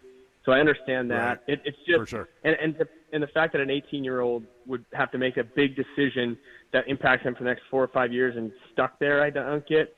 But all this jumping around, it used to be 2, now you can get 3 transfers. It's like, holy, man, what are we doing? But anyway, Montana Grizz playing the national championship. Did I mention that? Let's go. I was going to say you're pretty low-key on that thing. I mean, I know we're a week away. But because I got one more show. It's not this Sunday. It's next Sunday.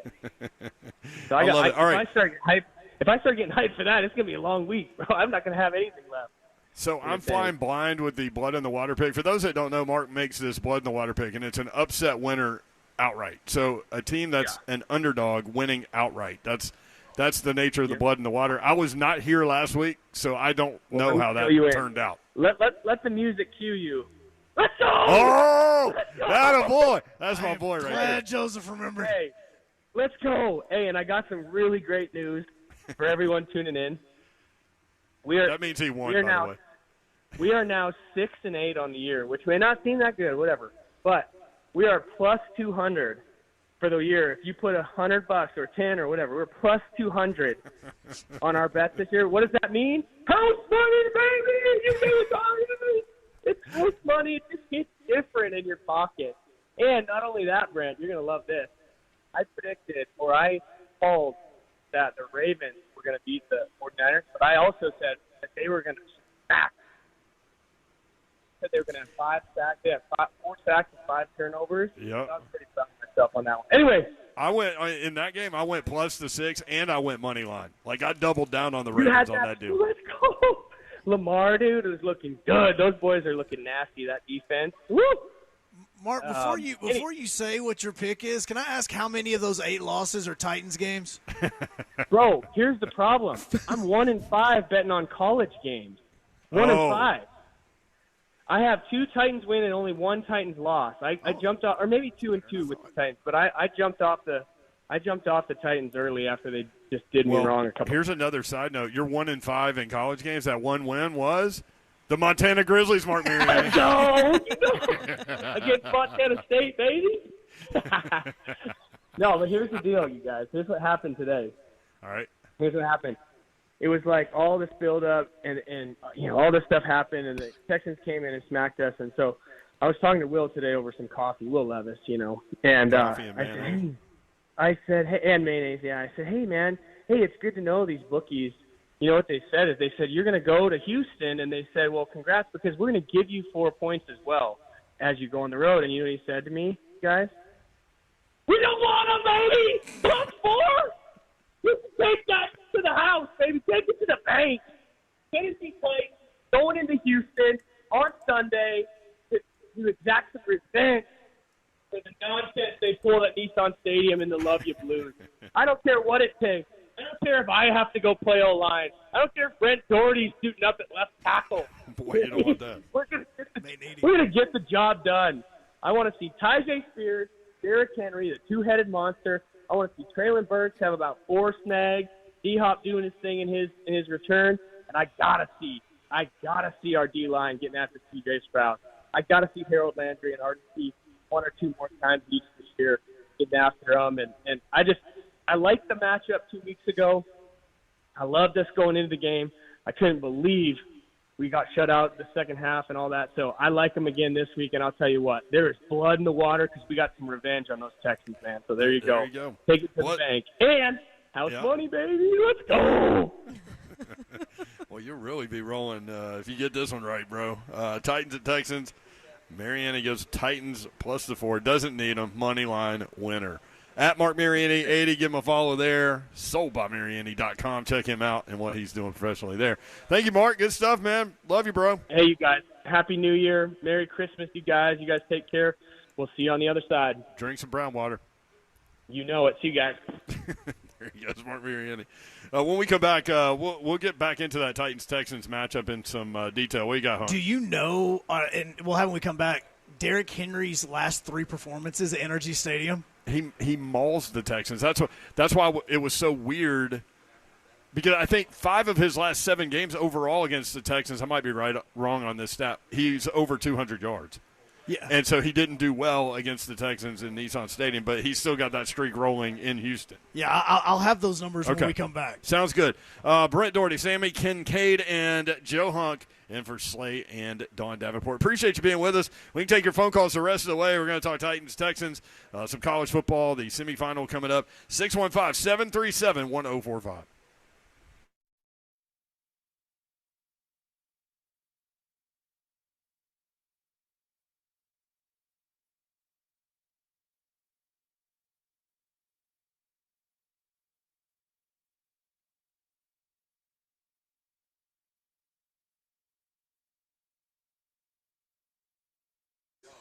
I want to tell you what's going on at Belmont. Enjoy women's holiday hoops tomorrow, Saturday, December 30th, as the Belmont Bruins open Missouri Valley Conference play against the UIC Flames at the Curb Event Center. That's right, conference play is underway in college basketball. You can get single-game tickets. I'm telling you, we had season tickets one year. It is a great thing for you and your family to go experience. Just a great option to get out of the house, number one, but to go experience some great basketball. The men's and women's programs are absolutely on fire at Belmont. And Bruin fans, single-game tickets on sale now. Make sure you stop by the ticket office or go online and purchase at BelmontBruins.com. BelmontBruins.com, the website. Don't miss out on all the free giveaways and promotions all season long. Tickets start at just $10. Ticket representatives are standing by now. You can text or call 615-460-BALL, B-A-L-L, 615-460-BALL. If you text, someone will text you back right away. Again, that's 615-460-2255. Or visit BelmontBruins.com. Belmont basketball, it's Bruin time. Best entertainment value in Nashville. Safe, family-friendly environment. Upgraded concessions, including kid-friendly and healthy choices. Free covered parking close to the Curb Event Center. Belmont basketball, it's Bruin time.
We're all singing in sync in here. Y'all, I know you are in your car right now. You're singing in sync. Oh, I know am it. all in on this. Aren't they coming back to do like a performance or something? Yeah, they're trying to do a comeback tour is what they're trying to do because they were trying to at one point in time they were trying to link up with the Backstreet Boys. If Justin, no, don't even They put were don't trying. no. if they are like if Justin Timberlake is involved, they're back. It don't matter. Like, they ain't no trying. Yeah, because they released a song on the Trolls movie.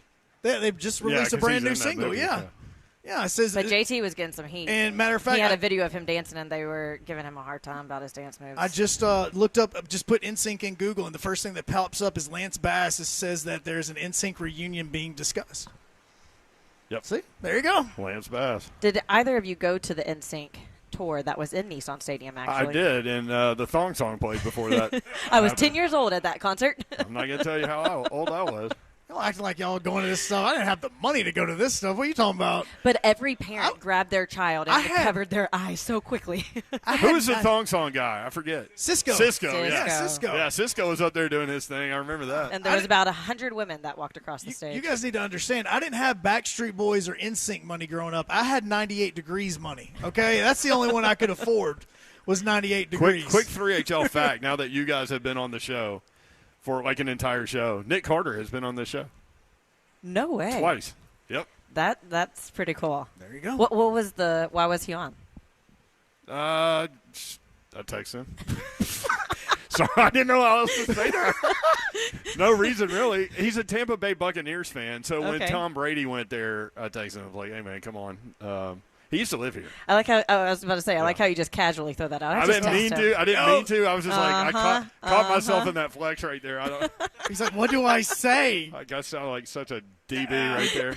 Not defensive back. Yeah. Although, who's playing defensive back for Tennessee? Like, their entire secondary is in the portal. I mean, yeah. It's going to be all freshmen. I thought you were talking about True Titans. freshmen. I was like, I don't know. Monty Hooker's out. Like, you said he was out for Thursday Night Football. I did. He was out for true. that one, too. I didn't see him out there. No, he missed it somehow. I don't know why he did. But, yeah, no, he's now, when you talk about the Vols, though, you've got Tamarian McDonald is out. Slaughter is out. Rutgers in the transfer portal as well. Turnage is in the transfer portal. Warren Burrell is already went to Georgia Tech. And even if you went with Jack Luttrell, he's gone to Arizona as well. That's all secondary players that are no longer on Tennessee because they've entered the transfer portal. That's a lot of players. Oh, yeah, and also add in the fact that Jabari Small and Jalen Wright will not be playing on Monday. Yeah, but I'm actually kind of excited about that part of it. Like, I love it for Dylan Sampson because I think he was such an underrated piece of their team this year. And, man, he's fun to watch. And I want to see Cam Seldon. I think Cam Seldon can be a freaking stud because he's got the speed and the quick feet, but he also is a big dude and can go between the tackles and pop you. So I'm anxious to see that. Like I'm anxious to see C.J. Stroud and Will Levis. I'm nervous. I'm so nervous. Why are you nervous about Levis getting hurt? Yes, because that's all I care about. That's all I care about is I do not want him to get hurt. Yeah, that's I mean, it. Could you imagine what? I mean, that would be the most Titans thing to have happen, right? Like Yes. Levis in a game that means literally nothing, and most of the fan base hopes they lose, and then he gets hurt. Well, no, And this is I was going to say, which, like you said, though, in the why don't offseason. you play Malik, though, to save Levis for next season? Yeah, selfishly, I want to see Levis play. I just like watching him play. But, I mean, to me, that would be the smart thing to do. Well, and just give it to the king. Like before the break, we were talking. I mean, Derrick Henry, his last 3 games that he's played at NRG Stadium, he's went over 200 yards rushing in all 3 of those games. In 2022, he rushed for 219. In 21, he rushed for 250. And in 19, he rushed for 211, and he had a total of 7 touchdowns through those 3 games rushing. Like, he has destroyed the Texans in NRG Stadium. Just hand the ball to him. Like, just don't even put Levis in a situation. Just let the king go. Are y'all like me? Like, because a lot of people, I've talked to, like, Titans fans that want more Tyjae Spears going forward to see what that guy has when he's, like, the featured guy. But, like, for me, it's like Derrick Henry's career has been so amazing for all of us to sit back and just watch it happen, right? Like, and he's a great dude, and he's so great for the city and everything with regard to that. But just an unbelievable running back, and the way that he does it now, like nobody does it. Like nobody's that guy now, right? Like, and so I kind of want to see him go out like Go out on top. Yes, in a fury.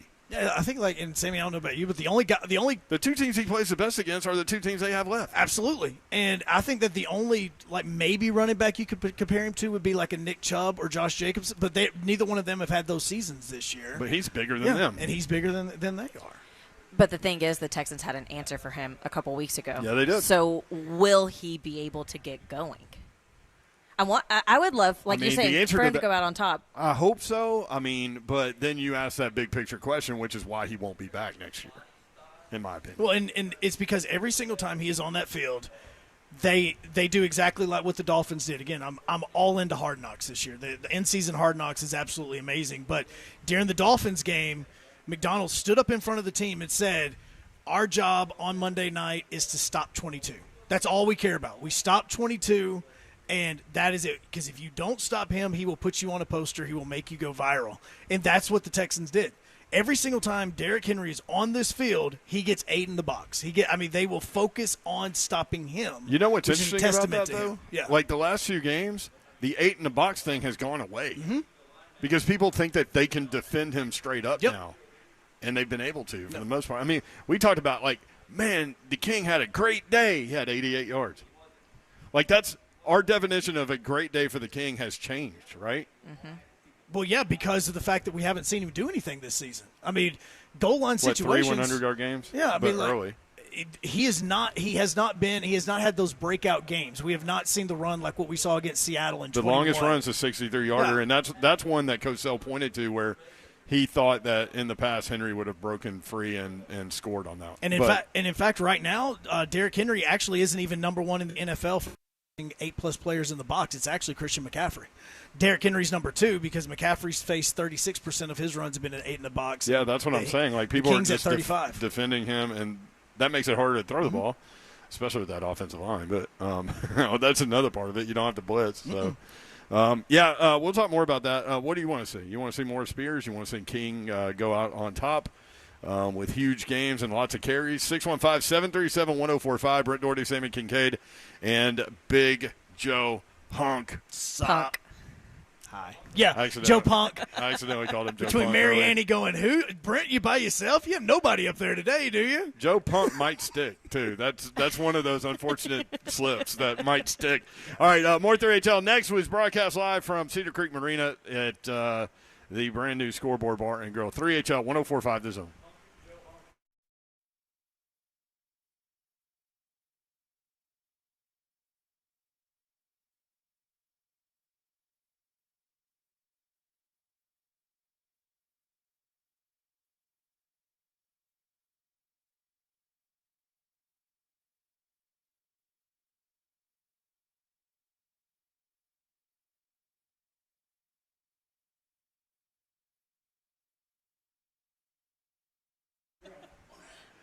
It is New Year's, so here's the thing. I got Maryland Farms Wine and Spirits ready for you guys, ready to rock and roll and help you rock and roll. It is New Year's, so pop some bubbles, pour some bourbon, ring in another year of possibilities with our friends from Maryland Farms Wine and Spirits. From a large selection of custom blended bourbons and a robust selection of champagne, they have you covered for you to be able to cheers to the new year. Maryland Farms Wine and Spirits, 101 Creekside Crossing in Brentwood in the public shopping center. It's easy for you to get in and out over there. MarylandFarmsWS.com is the website.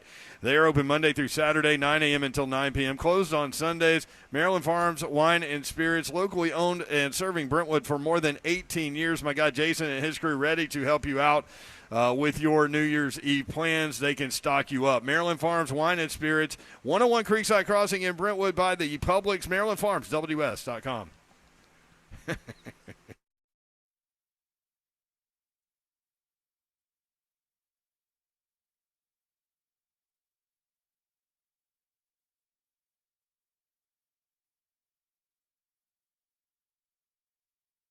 Life is busy. We could all use some extra time in our day, which is exactly why Two Rivers Ford offers mobile service. We'll bring the service to your driveway at no additional charge. Oil changes, brakes, batteries, the certified technicians at Two Rivers will perform basic maintenance on your vehicle wherever you are, so you'll have more time for moments like this. Schedule your mobile service appointment by scanning the QR code or calling Two Rivers Ford today.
Good evening from the Scoreboard Bar and Grill here at Cedar Creek Marina. I'm Joe Hunk.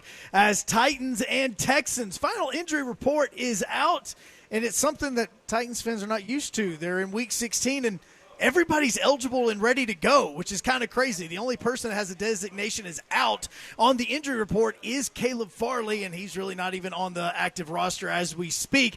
Players listed as questionable as Trey Avery, defensive lineman Marlon Davidson, as well as tight end Josh Wiley. But the interesting one is more on the Texans side. Will Anderson is listed as questionable, but Jonathan Grenard, the number 9 sack man in the NFL, is out for the game on Sunday. CJ Stroud, full participant yesterday, full participant today, no designation, and is expected to go against the Titans. For all your foundation repair and waterproofing needs, you need to visit USSTN.com.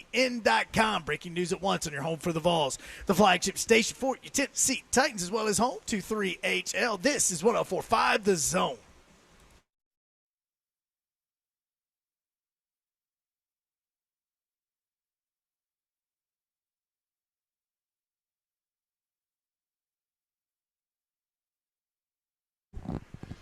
I'm going to go ahead and tell you that Slay and Dawn Davenport are not here. In fact, I just saw Dawn Davenport on the television. She is in Memphis at the Liberty Bowl, where Memphis trying to pull away from Iowa State. They are, as a matter of fact. They've got 35 points on the board. That is Joe Hunk. 36 points on the board. 36, yes. 36, yes. They made the extra point. That's true. That is Sammy Kincaid. How's that? Hello. How are you, Sammy? For those that don't know Sammy is a vital cog in the 104.5 The Zone puzzle, and she is the digital producer, which means what? Create a lot of video content on all of the social media channels. Because we don't know how to do that. And there's a new Zone TV look. If you watch on Zone TV, if that's how you're listeling to us. YouTube, Facebook Live, and Twitch. Twitch, please. Thank you. Oh, sorry. I was thinking about what I was about to ask Sammy on this. Well, there is a new Zone TV look. I'm excited to really help out on the digital side. Yeah, I kind of get bored with things a lot. Like I always like want to add things to it, and so I've gotten extremely bored. And so I've added all these like ribbons and confetti and all this, and I just now realized I never talked to Sammy about this. I didn't talk to her when I put the snow up last week before Christmas. I just kind of did it, and I was just like, okay, just now thought about that when Brent was saying, yeah, this is all the digital stuff she does. And she goes, look, we have a whole new look. I went, oh yeah, I've messed with that, and I have not said a single word to her. So do you like it? Is it good? It looks good. Okay. I like the ribbon at the top for the new year. Thank you. You're being very festive. That's Thank you. okay. Thank you. That's yes, that's true. Thank you, Hunt. Good job. Zeph is producing, by the way. Thank you, Zeph, back at the Music Row, world famous Music Row. Power Hour with Sammy Kincaid. Tell the good people about that. Yeah, Power Hour. If you have seen the logo for it on the podcast version, the O's are the female sign because it is highlighting women in sports. So we'll talk all sports headlines, whatever is happening in the sports world. I'll have on other females that are sports reporters talk those headlines with me, or maybe I have on somebody that is behind the scenes and they talk about how they got to where they are, or other local athletes. For example, Jordan Cambridge from Vanderbilt. She came on a few weeks ago. Yeah, that's awesome. And so it really varies, but it's always fun to have on other females in the industry. I've actually had a couple males on the show before, too. Word. Yeah. There you go. Yeah. We'll talk about, because in Williamson County, I want to say, was the first one to do it, to have flag football for girls in high school. Yep, that is true. Yep. So they partnered with the Titans to do that. And so I had on a couple of those coaches, and they highlighted some of their female athletes. You also do the Ultimate Tennessee podcast, so you can get that podcast where you get your podcast, rate, review, subscribe. But you focus on the Vols, obviously. Yes, all things Tennessee athletics. Have on Tennessee Insiders. Earlier we talked to Eric Kane. He's been on before, but I also have on former players from all sports to talk about their time at Tennessee, relive some of those memories, and also where they think the program is right now. Joe Hunk, what are you doing, bro? I have been going down this rabbit hole as you guys have been talking. I know you look like there's smoke coming out. What there is because we were talking about the Memphis game that's going on with them being up 36-20 right now. But for Iowa State, Jaden Higgins, wide receiver, has 180 receiving yards and a touchdown. So I kept seeing Jaden Higgins, and my first thought was, wait a second, is he related to T. Higgins? Like, are these guys cousins or brothers or something like that? But Jaden Higgins is from Miami. I've been searching to see if there's any sort of family connection whatsoever.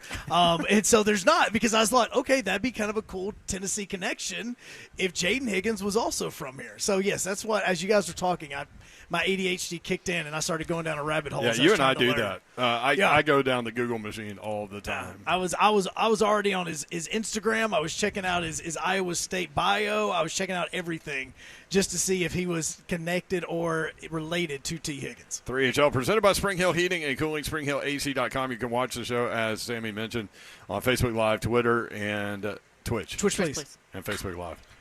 I was on point. Okay.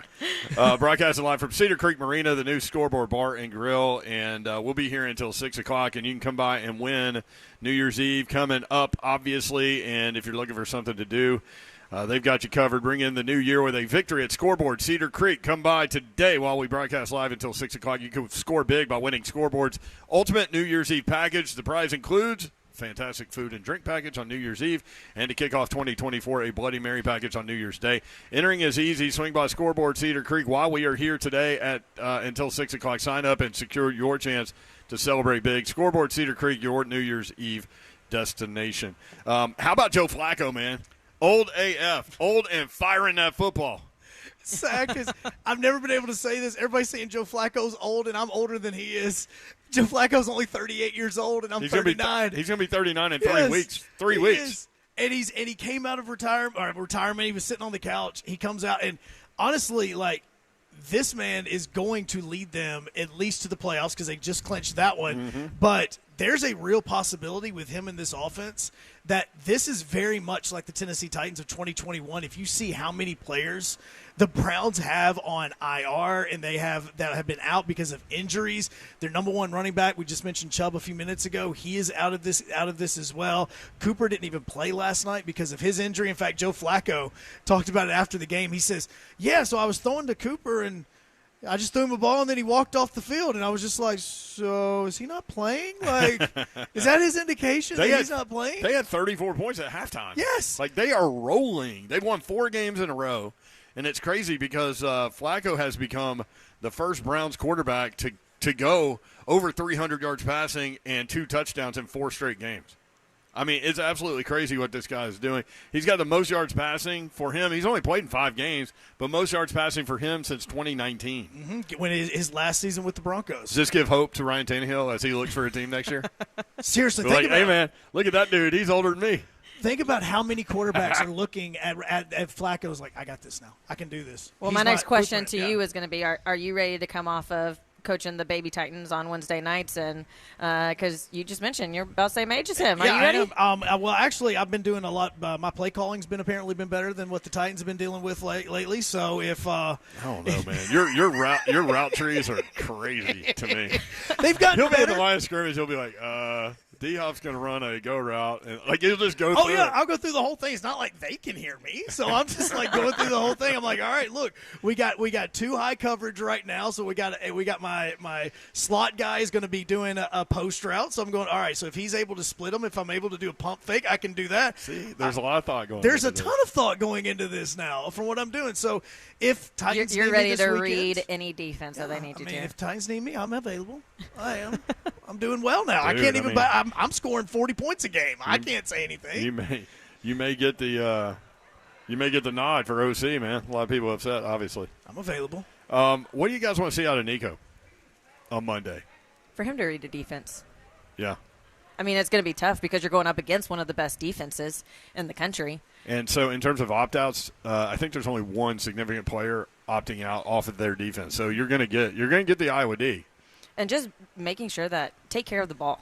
That's another big thing. Okay. I want to see smoothness. I want to see his ability for the offense to run the way it's supposed to. I mean, I know they ran the offense, but I want to see his ability to get them in and to not have those moments where he has to look over to the sidelines and have a panic on him because he has forgotten a play call or he's forgotten what he's supposed to do in these certain situations.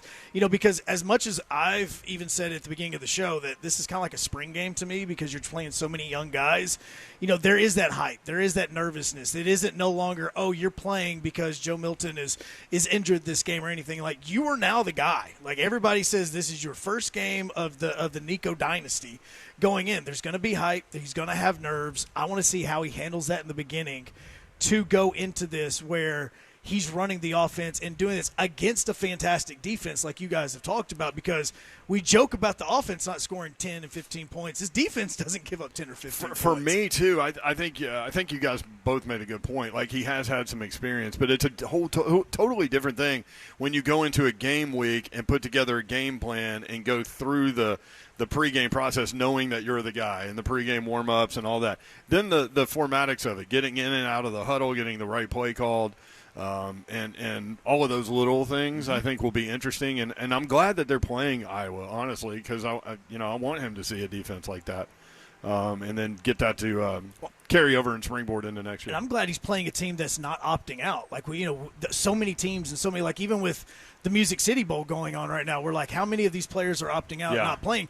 There's not that many Iowa players at all. So the only real problem they have, honestly, is that 3 of their 7 top wide receivers are opting out, including their top receiver, who is a tight end. This is crazy, their offensive stats. The leading receiver for Iowa in terms of yards is a tight end that's opting out, 299 yards on the season. 299 on the season. Their leading receiver. Their quarterback, completes less than 50% of his passes. I love Iowa football.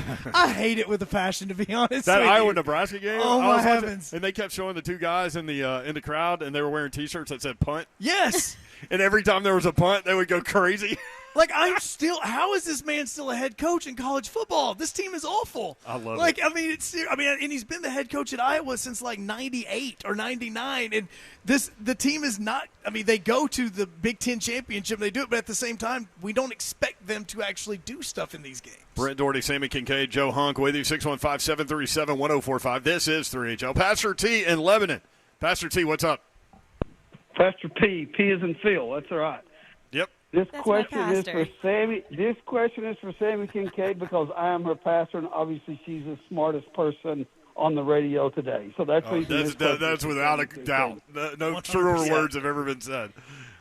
So here's my question for Sammy. Number one is give me a pick in who's going to make it in the championship in the Final Four. Who's just going to get to the finals? Number two question is, should Florida State be in the Final Four? And third question is, in your opinion, the greatest bowl win for University of Tennessee other than the national championship? All right, Pastor T, do you care if we do this? Pastor P. Pastor T. I just made you a rapper. Thank you, Sammy. Pastor P. Thank you, Sammy. Also, I think it was written Mixtape's gonna Pastor be P. legit. Yeah. Do you care, fine sir, if we do this after the break? Oh, no, that's good. That's all good. Okay. Plus, that gives Sammy some time to think. I can think. Even though she is the smartest person on the radio today. 100%. Which is definitely true, especially out of these two, me included. All right, thank you, Pastor. Appreciate you. No, he's already gone. All right, 3HL. All right, Sammy's going to answer that question. Championship game, we'll offer ours as well. Florida State, should they be in, and best bowl win for Tennessee, not counting the Fiesta Bowl where they won the national title. Your national champion is clad in orange. All right, 3HL 104.5, The Zone.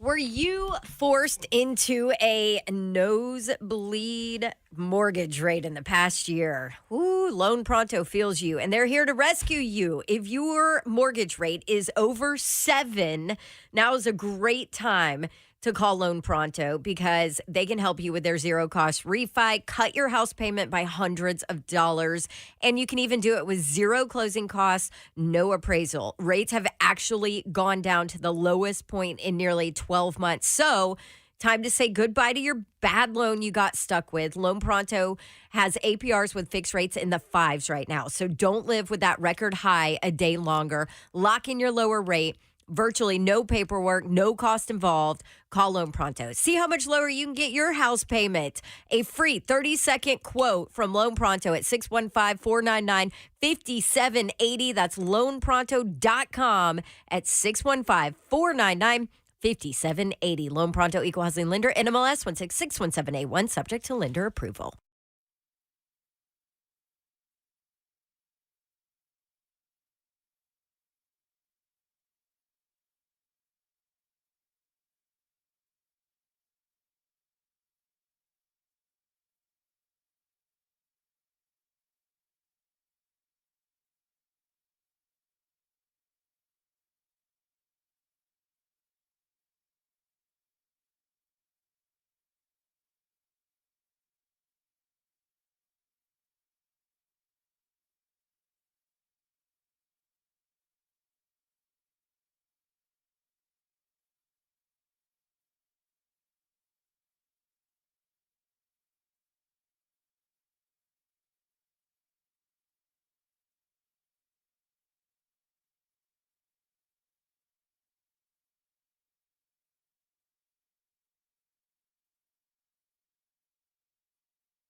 3HL 104.5 The Zone. I just looked at the Weather Channel app for Mount Juliet. It's 39 degrees. It says mixed precipitation possible around 7:15 p.m. Lovely. Wait, what time? Hold on. I need that again. What was that again? Are y'all the kind of people that freak out, like, if there's just the hint of a possibility of any kind of wintry precipitation? I get excited. I lived in Florida for a reason for a while. You grew up here, though. I did grow up here, and I'm very, very happy to be back. But, yeah, I don't like the cold. I love it. I went – there was 2019. I went to Kansas City, and right before I left for there was precipitation warning of 3 feet of snow when I was in Kansas City, yeah. And I was like, give it to me. And all the people I was there hanging out with, I'm sitting there and I have all my cold gear on. I'm just standing in the snow. They're like, what is your problem? I love snow, guys. I just love it. I do too, and I think it's – so for me, like, it's watching the snow fall. Like, it's such a peaceful thing, especially when it's – like, if it's at night and it's accumulated, like, onto the street and covered the street, and, you know, the street lights, like, shine that warm yellow light down, and you see the snow falling through that light and onto the – it's just the most peaceful thing. Now, you know, obviously, like, if you're new to the city and this is your first winter in Nashville, what we typically get is 34 and raining. Yeah. 33 and raining. Or maybe like an inch of ice. Or we get ice, yeah, because the temperature is usually right around freezing. Like, and so, you know, a couple of degrees makes a big difference. And, you know, now that the concrete island of downtown Nashville is much bigger than it used to be, that actually does hold the temperature up a little bit. So a lot of times we call it the snow dome. Yeah. Around downtown Nashville. And so, like, you'll get snow outside in the surrounding areas and not get it in Nashville. So that's kind of the weather situation if you're new to town. Yes. Yes. And let me just tell you, the most miserable possible weather is that 34 and raining. Sucks. Cold. Give me snow all day long over that. Yep. Yeah. Because what happens if it gets 34 and raining, if it drops below, then, like, the whole state has to shut down because of all the ice and the bridges and everything else. And it's not like this is the flattest state in the world. So you have so many hills. Slay and Babsy out today, so really appreciate Joe Hunk and Sammy Kincaid filling in and helping out with 3HL today. You guys have done an awesome job, according to me. Maybe the listeners want to send y'all hate mail. I don't know. But I really appreciate you being here. Y'all have done an awesome job. Energy level's been good, and you've been awesome. Really appreciate that. Coming from the mayor. That's big. Well, we still have some work to do. We do. And also, by the way, Iowa State's now within 10 with 9 minutes to go. I mean, it's a fun bowl game that Dawn Davenport has over there. Yeah, she's doing this. Like, she still has to work the same time frame that she would be working if she was here. It's just she's doing it on ESPN and not doing it on 104.5. Definitely true. All right, so Pastor P called in, who is your pastor in Lebanon. Yes, he is. He sounded like a really nice man. Oh, he is the nicest. I mean, he kind of has to be. He's a pastor. Right. You would hope he is. You don't have to be. Tough to be a jerk when you're a pastor. Are there any jerk pastors out there? Probably. There's a few documentaries that I've watched that have some. Yeah. Well, I'm not talking about that. I'm just talking about, like, mean dudes. Like, don't keeps come at me with your problems. What are you talking about? Pastor P keeps it real, though. That's why people call him Pastor P. But Pastor Phil's awesome. I have absolutely loved going to the Bridge out in Lebanon, and he has always been so supportive, so that made me happy hearing from him. All right, Sammy. He put you on the spot. He wants to know your championship game. So the college football playoff semifinals, who you got? Bama and Michigan. Michigan they play at 4 p.m. Michigan is a 2-point favorite. Texas and Washington at 7:45. Texas favored by 4. Which way are you going on this? I got Alabama beating Michigan. I don't think Michigan is going to be able to do anything offensively. And then I have Texas beating Washington. And then I got to have Texas win it all because I cannot have Alabama winning another national title. Texas would we hear every year that Texas is back. You know, it becomes a joke, but they are. No, they absolutely And I are. actually have a friend on the coaching staff, so I'd love it if they win. Okay, I went I will tell you this. If you listen to the Bet the Board podcast, Todd Furman and Brad Powers and Payne Insider will outline a pretty good case for Michigan to win that game. Maybe the money line they might be talking about there. But I did go Alabama in that game. Also, I've been riding with Washington all year long, so I could definitely see Texas winning. I think it's a really good semifinal, honestly. I think both games will be awesome, but I'm going Washington. So Bama and Washington for me. What about you? I think I have actually Michigan and Texas, and okay. I love Texas. I love the story of Texas and Sarkisian and how he's rebounded from what happened with him at USC and the reason why he was getting fired. He took a step back to Alabama, and then he goes to Texas. But like with Michigan, the thing with me, and I know that a lot of Bama fans would hate to hear this, but I just don't believe in Jalen Milroe still. And I don't remember. The reason is I still see times with him when he is passing the football where he doesn't make a second read. And I think that a lot of times, especially it happened against Tennessee, he has gotten better at that. He's gotten better over the past couple of weeks. He got better against Auburn. He got better against Georgia with it. But especially with Alabama, I felt like when they were playing Tennessee, that second half when Alabama came out and changed and the offense started moving down the field, I felt like Nick Saban looked at him and said, if he has one read, if the read's not there, run the football. And I think that he does that a lot. And so with Michigan's pass defense, it's the second best pass defense in the Big Ten Conference. I really want to see them make him make a decision to the second and third read and see what he does with that, because he still hasn't proven it enough that he can do that for me. Question number 2 from Pastor P, Sammy. You want to see me get fired up? This is the question that's going to do it. Should Florida State have been in the Final Four? Absolutely, it should have. It is so hard to win every single game, and the fact that they were able to do that when their quarterback went down, 100% without a doubt, they should have been in. So it is Alabama. I do not think Alabama should have been in. I actually would have had Alabama and Texas out because I'd have had Georgia and Florida State in. So, I mean, I just think, yeah. You guys are coming in strong. Well, and it's like with her, it's so hard to win that many football games, even with your like we talk about with the NFL. Like, you're now having to rely on your second quarterback, and Florida State's having to rely on their third quarterback. But it wouldn't have even been their third quarterback playing in the game. But see, a lot of people are taking that as like a negative toward what Florida State did and like I actually thought it was a positive that they were still able to go win at Florida and then go win their conference championship game with their backup quarterbacks, and then you're taking something away from them. The problem is, who do you take out? So that's why I asked you guys. Well, that's why Texas should say thank you to Georgia, because the fact that Georgia lost is the whole reason Texas is in, because you had to put Texas in if you put Alabama in. That's exactly how that conversation went down. I promise you. And Dan Wetzel had the best comment about it. He goes, all this proved, whether you think this is the right four or not, it proved that the SEC has an automatic bid.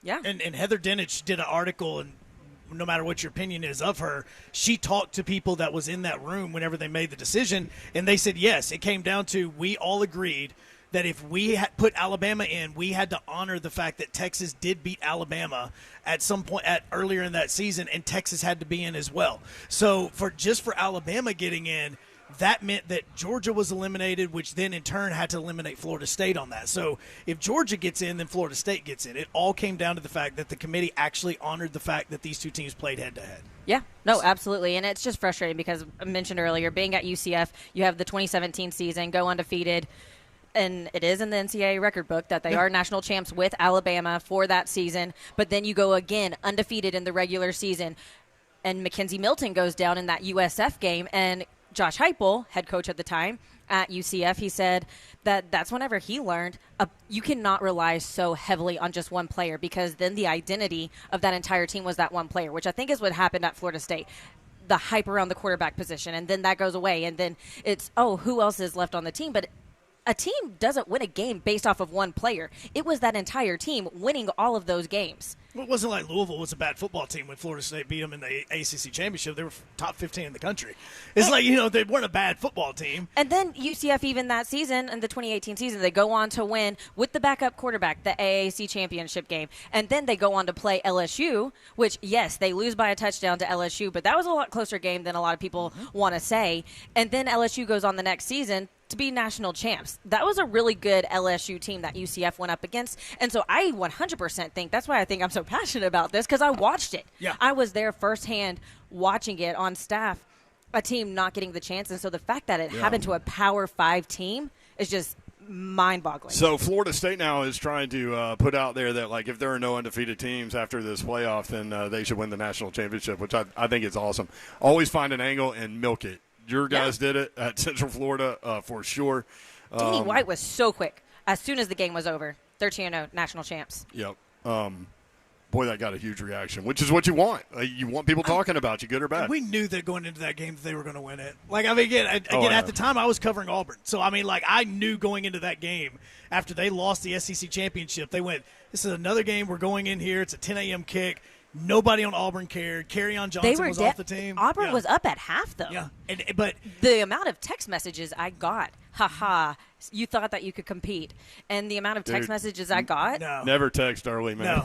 No, Carlton Davis. I got the receipts, y'all. Yeah, Carlton Davis was not in that game because of crap that happened off the field. He said he wanted to get ready for it. It was other reasons that happened. But then I worked with Gus Malzahn at UCF, and they said no, we actually did try, and so it was really interesting talking to that staff as well after that game a couple years later. Yeah, whoever's saying people aren't trying to win is ridiculous. Like, I mean, we talk about it because of where we are in the NFL season. The way you take games is with your roster. Yeah, right. It's not like you're out there like, hey man, why don't you not get go 3 yards here? Yeah.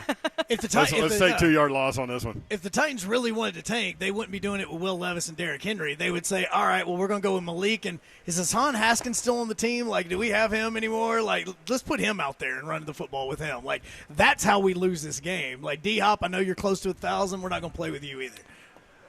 Cedar Creek Marina, that's where we are. We'll answer this bowl question here in a second, but I want to let people know when you come by Cedar Creek Scoreboard, make sure you register to win over at the table. Really cool package. You can ring in the new year with a victory at Scoreboard Cedar Creek today. Come by while we broadcast live, and you could score big by winning Scoreboard's Ultimate New Year's Eve package.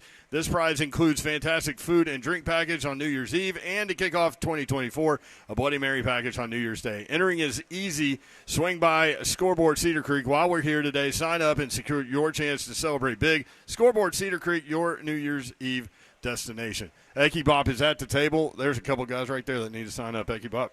All right, they did. Okay, good, Kirby. Best bowl game ever for Tennessee, not counting the Fiesta Bowl National Championship. So I was trying at first to think through games that I would buy for. Yeah, and I mean, if you want to go back like to 1938 and all those, what's up, Arlo? Arlo, this is Sammy. Sammy, Arlo, Sammy. Arlo is like the mayor out here at Cedar Creek Marina, and he walks around with a styrofoam cup, and I'll tell you what's in it in a little while. Water. No, it's the it's brown tea. water? There's a lot of tea in there. Okay. There's a little tea. It's like a 90-10 split. Yeah. Yeah. There's another T. It ends in O's. Slay and I like that T. Tito's. You're DJing New Year's Eve. 6 to 9. All right, Arlo, come see him. All right, best bowl game for Tennessee. I don't want to go back to like the bowl games that are national championship years and all that stuff that's way back because, I don't know. People can have their opinion about that. I think it's more interesting to talk about something a little more recent. Right. And while we were talking during the break about bowl games, it actually is probably a favorite, even though I was not alive for it. That's that 86 Sugar Bowl. And I had following the 85 season. Right, yes. Following the 85 season. Yep. And I had Kelly Ziegler, like we were talking about on the podcast recently, and we talked about that game because it was against Miami. Mm-hmm. He's from Miami, and so I didn't know that. Yeah, and so the stories he was telling me about Kelly Ziegler game, played linebacker for Tennessee. He was a freshman that year, or sophomore maybe. But anyway. And just the stories he was telling me of the leading up to that game, and he had so many people just talking so much smack to him, and he said, and going into that game, everyone said, like, there was no chance Tennessee could win that game, and hearing from his even family and friends. And he said he even went back to his high school after that game and said, I heard what you were saying about what we would be doing and that you did not have any faith in me and my Vols. And he really threw it back in their face. And he said that just the cockiness level of Miami, he said that without a doubt was his favorite game to play in. So Tennessee got to the Sugar Bowl by winning the SEC with 2 ties that season. This is before overtime and all that. Tennessee was 8-1-2, but got to the Sugar Bowl because they won the SEC. Miami was ranked number 2 in the country. They were 9-2, and the funny thing is Oklahoma was ranked number 1 that year and lost their bowl game. So had Miami beaten Tennessee, they would have won the national championship. And that was Vinny Testaverde, a quarterback for Miami. That was Michael Irvin. at wide receiver. That was Jerome Brown. Was the legit Miami. RIP at defensive line, and they were a double-digit favorite, and they scored on their first drive to go up 7-0. And then Tennessee ended up running the ball for 212 yards. Jeff Powell was a walk-on at Tennessee, played here at Whites Creek, I think, and went nuts for Tennessee, and they were able to get that win. And that is one of the more, depending on how old you are, that is one of the more memorable wins in Tennessee history for sure. And Kelly Ziegler was talking about how Miami got the penalty early on in the game for delay of game because of how loud Tennessee fans were in that Sugar Bowl. And it was just very unexpected. So I definitely say that would be it. So I think that Testaverde was sacked 7 times, and that Ken Donahue was the Tennessee defensive coordinator, and he came up with like 10 new blitzes that Miami had not seen. So they were under constant pressure, and, that was fun. Those games where you don't expect – like you watch your team, you don't expect them to win, but you have hope or whatever. Mm-hmm. And then they not only do they win – they murder the other team. Like, so you get to enjoy that win for a long time while the game's still going on. And something that I thought really interesting that Kelly Ziegler said in that on the episode of the podcast, he was talking about, and I never really thought about it, you know how fans get loud on defense to try to mess up the other team's offense. Yep. He said, we couldn't even do our own play calls. Yep. You don't think about how that also impacts the defensive side of it. And so he said they were having to do whole new hand signals to try to get their play calls together because of just how loud it was. And I've never thought about it from that angle before. Yeah, defensive players will tell you that. Like, it's hard for them. They talk about it's easier to play on the road. But it's interesting because, like, the Superdome, I mean, it was all Tennessee. Because they hadn't been in a game like that in so long.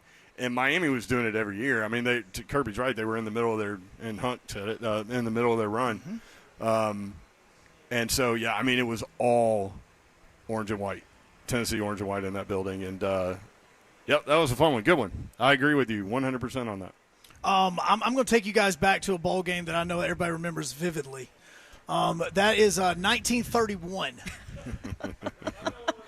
It was the New York Charity Bowl, which was the very first game and very first bowl game that ever happened before the Tennessee Vols. General Neyland was the head coach. The Tennessee Vols beat New York University in this game 13-0. NYU, huh? Do you know the mascot of NYU? I'm trying to figure out where NYU would practice. Like, that's Central Park. That's in Manhattan. It's Central Park, you know. On top of skyscraper? It's they're the New York Violets. And this game was created so it could help with the Great Depression in New York. Oh, wow. It was a charity event to help with the Great Depression for relief of the unemployed and the needy. Interesting. And that is Tennessee's very first bowl game. So Tennessee always out there to help, man. Yeah. You mentioned Texas earlier. Yeah. New York. So Tennessee spent all that money to travel to New York. Yep. Can you imagine?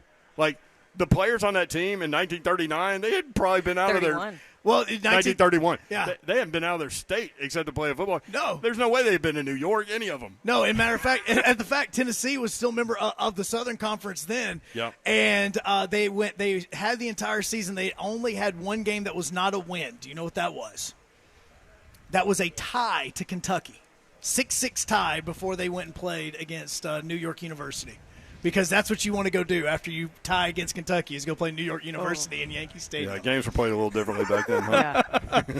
On that schedule was also Carson Newman, by the way. Well, it's because of location. Yeah. Carson Newman played Tennessee as well. There you go. Lots of interesting tidbits here on 3HL. All right, we'll wrap the show when we come back. 615-737-1045 if you want in, at 3HL1045 on Twitter. And we will be right back. Brent Doherty, Sammy Kincaid, Joe Hunt, 3HL, live from Cedar Creek, Marina, the new Scoreboard location. We'll be right back on 104.5 The Zone.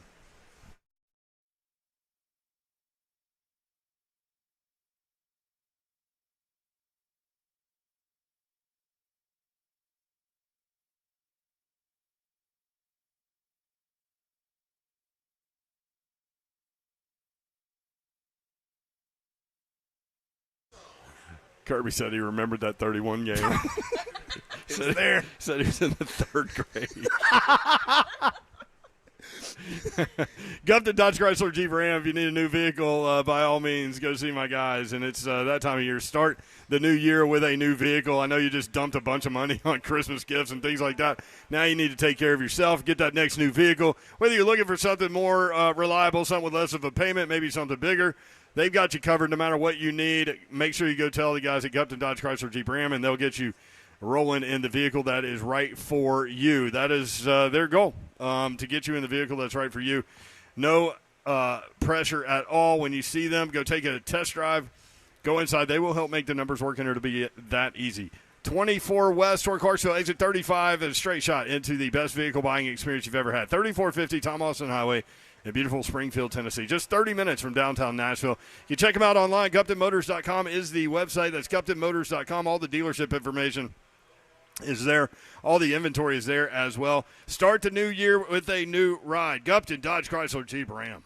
What's happening, people? It's time for you not to be left out into the cold. Not in this season. I promise you don't want that. You don't want electricity to be out. Not when weather comes and knocking at the door and you have an opportunity to go get you a portable generator. If not a automatic Generac home standby generator from Cove Generators, because that's all they do is take care of you. And why wouldn't you want them to do that? When you get out, you look out, man, a bad storm's come through and everybody else's electricity is on and yours is off, you got to be scratching your head wondering, man, why didn't I call Cove Generators? Yeah, you need to call Cove Generators. When your power goes off the grid, your home is protected. And here's the other thing. You know, back in the day, those generators were so loud. Not anymore. Generac home standby generators from Cove Generators are seamlessly integrated into your home, and they are so quiet. And Cove Generators, your premier Generac home standby generator dealer, will monitor your generator to make sure that it is always ready when the bad weather is coming. Call them today, Cove Generators, at 931-559-3311. You can visit them online, covegenerators.com. Stay connected to it all.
3HL 104.5 The Zone. We're doing this Beat Brent and Slay thing out here at Scoreboard Bar and Grill at Cedar Creek Marina. And the games are Missouri, Ohio State, Georgia, Florida State. By the way, Georgia is a 20-point favorite in that game. There are all kinds of rumors about what Florida State's going to do in that game, so we'll see what happens. A lot of, crazy rumors. Like, I've heard people say they're going to take a knee every snap of offense. God, it would be so great. Could you imagine? In protest. Tennessee, but now they're talking about, like, if we're the only undefeated team left, we should be national champions, so maybe they will play for real. You can't say that if all your players are opting out. Right, I know. I'm just saying. Huh? I know, but still. I don't make the rules. I just speak about them.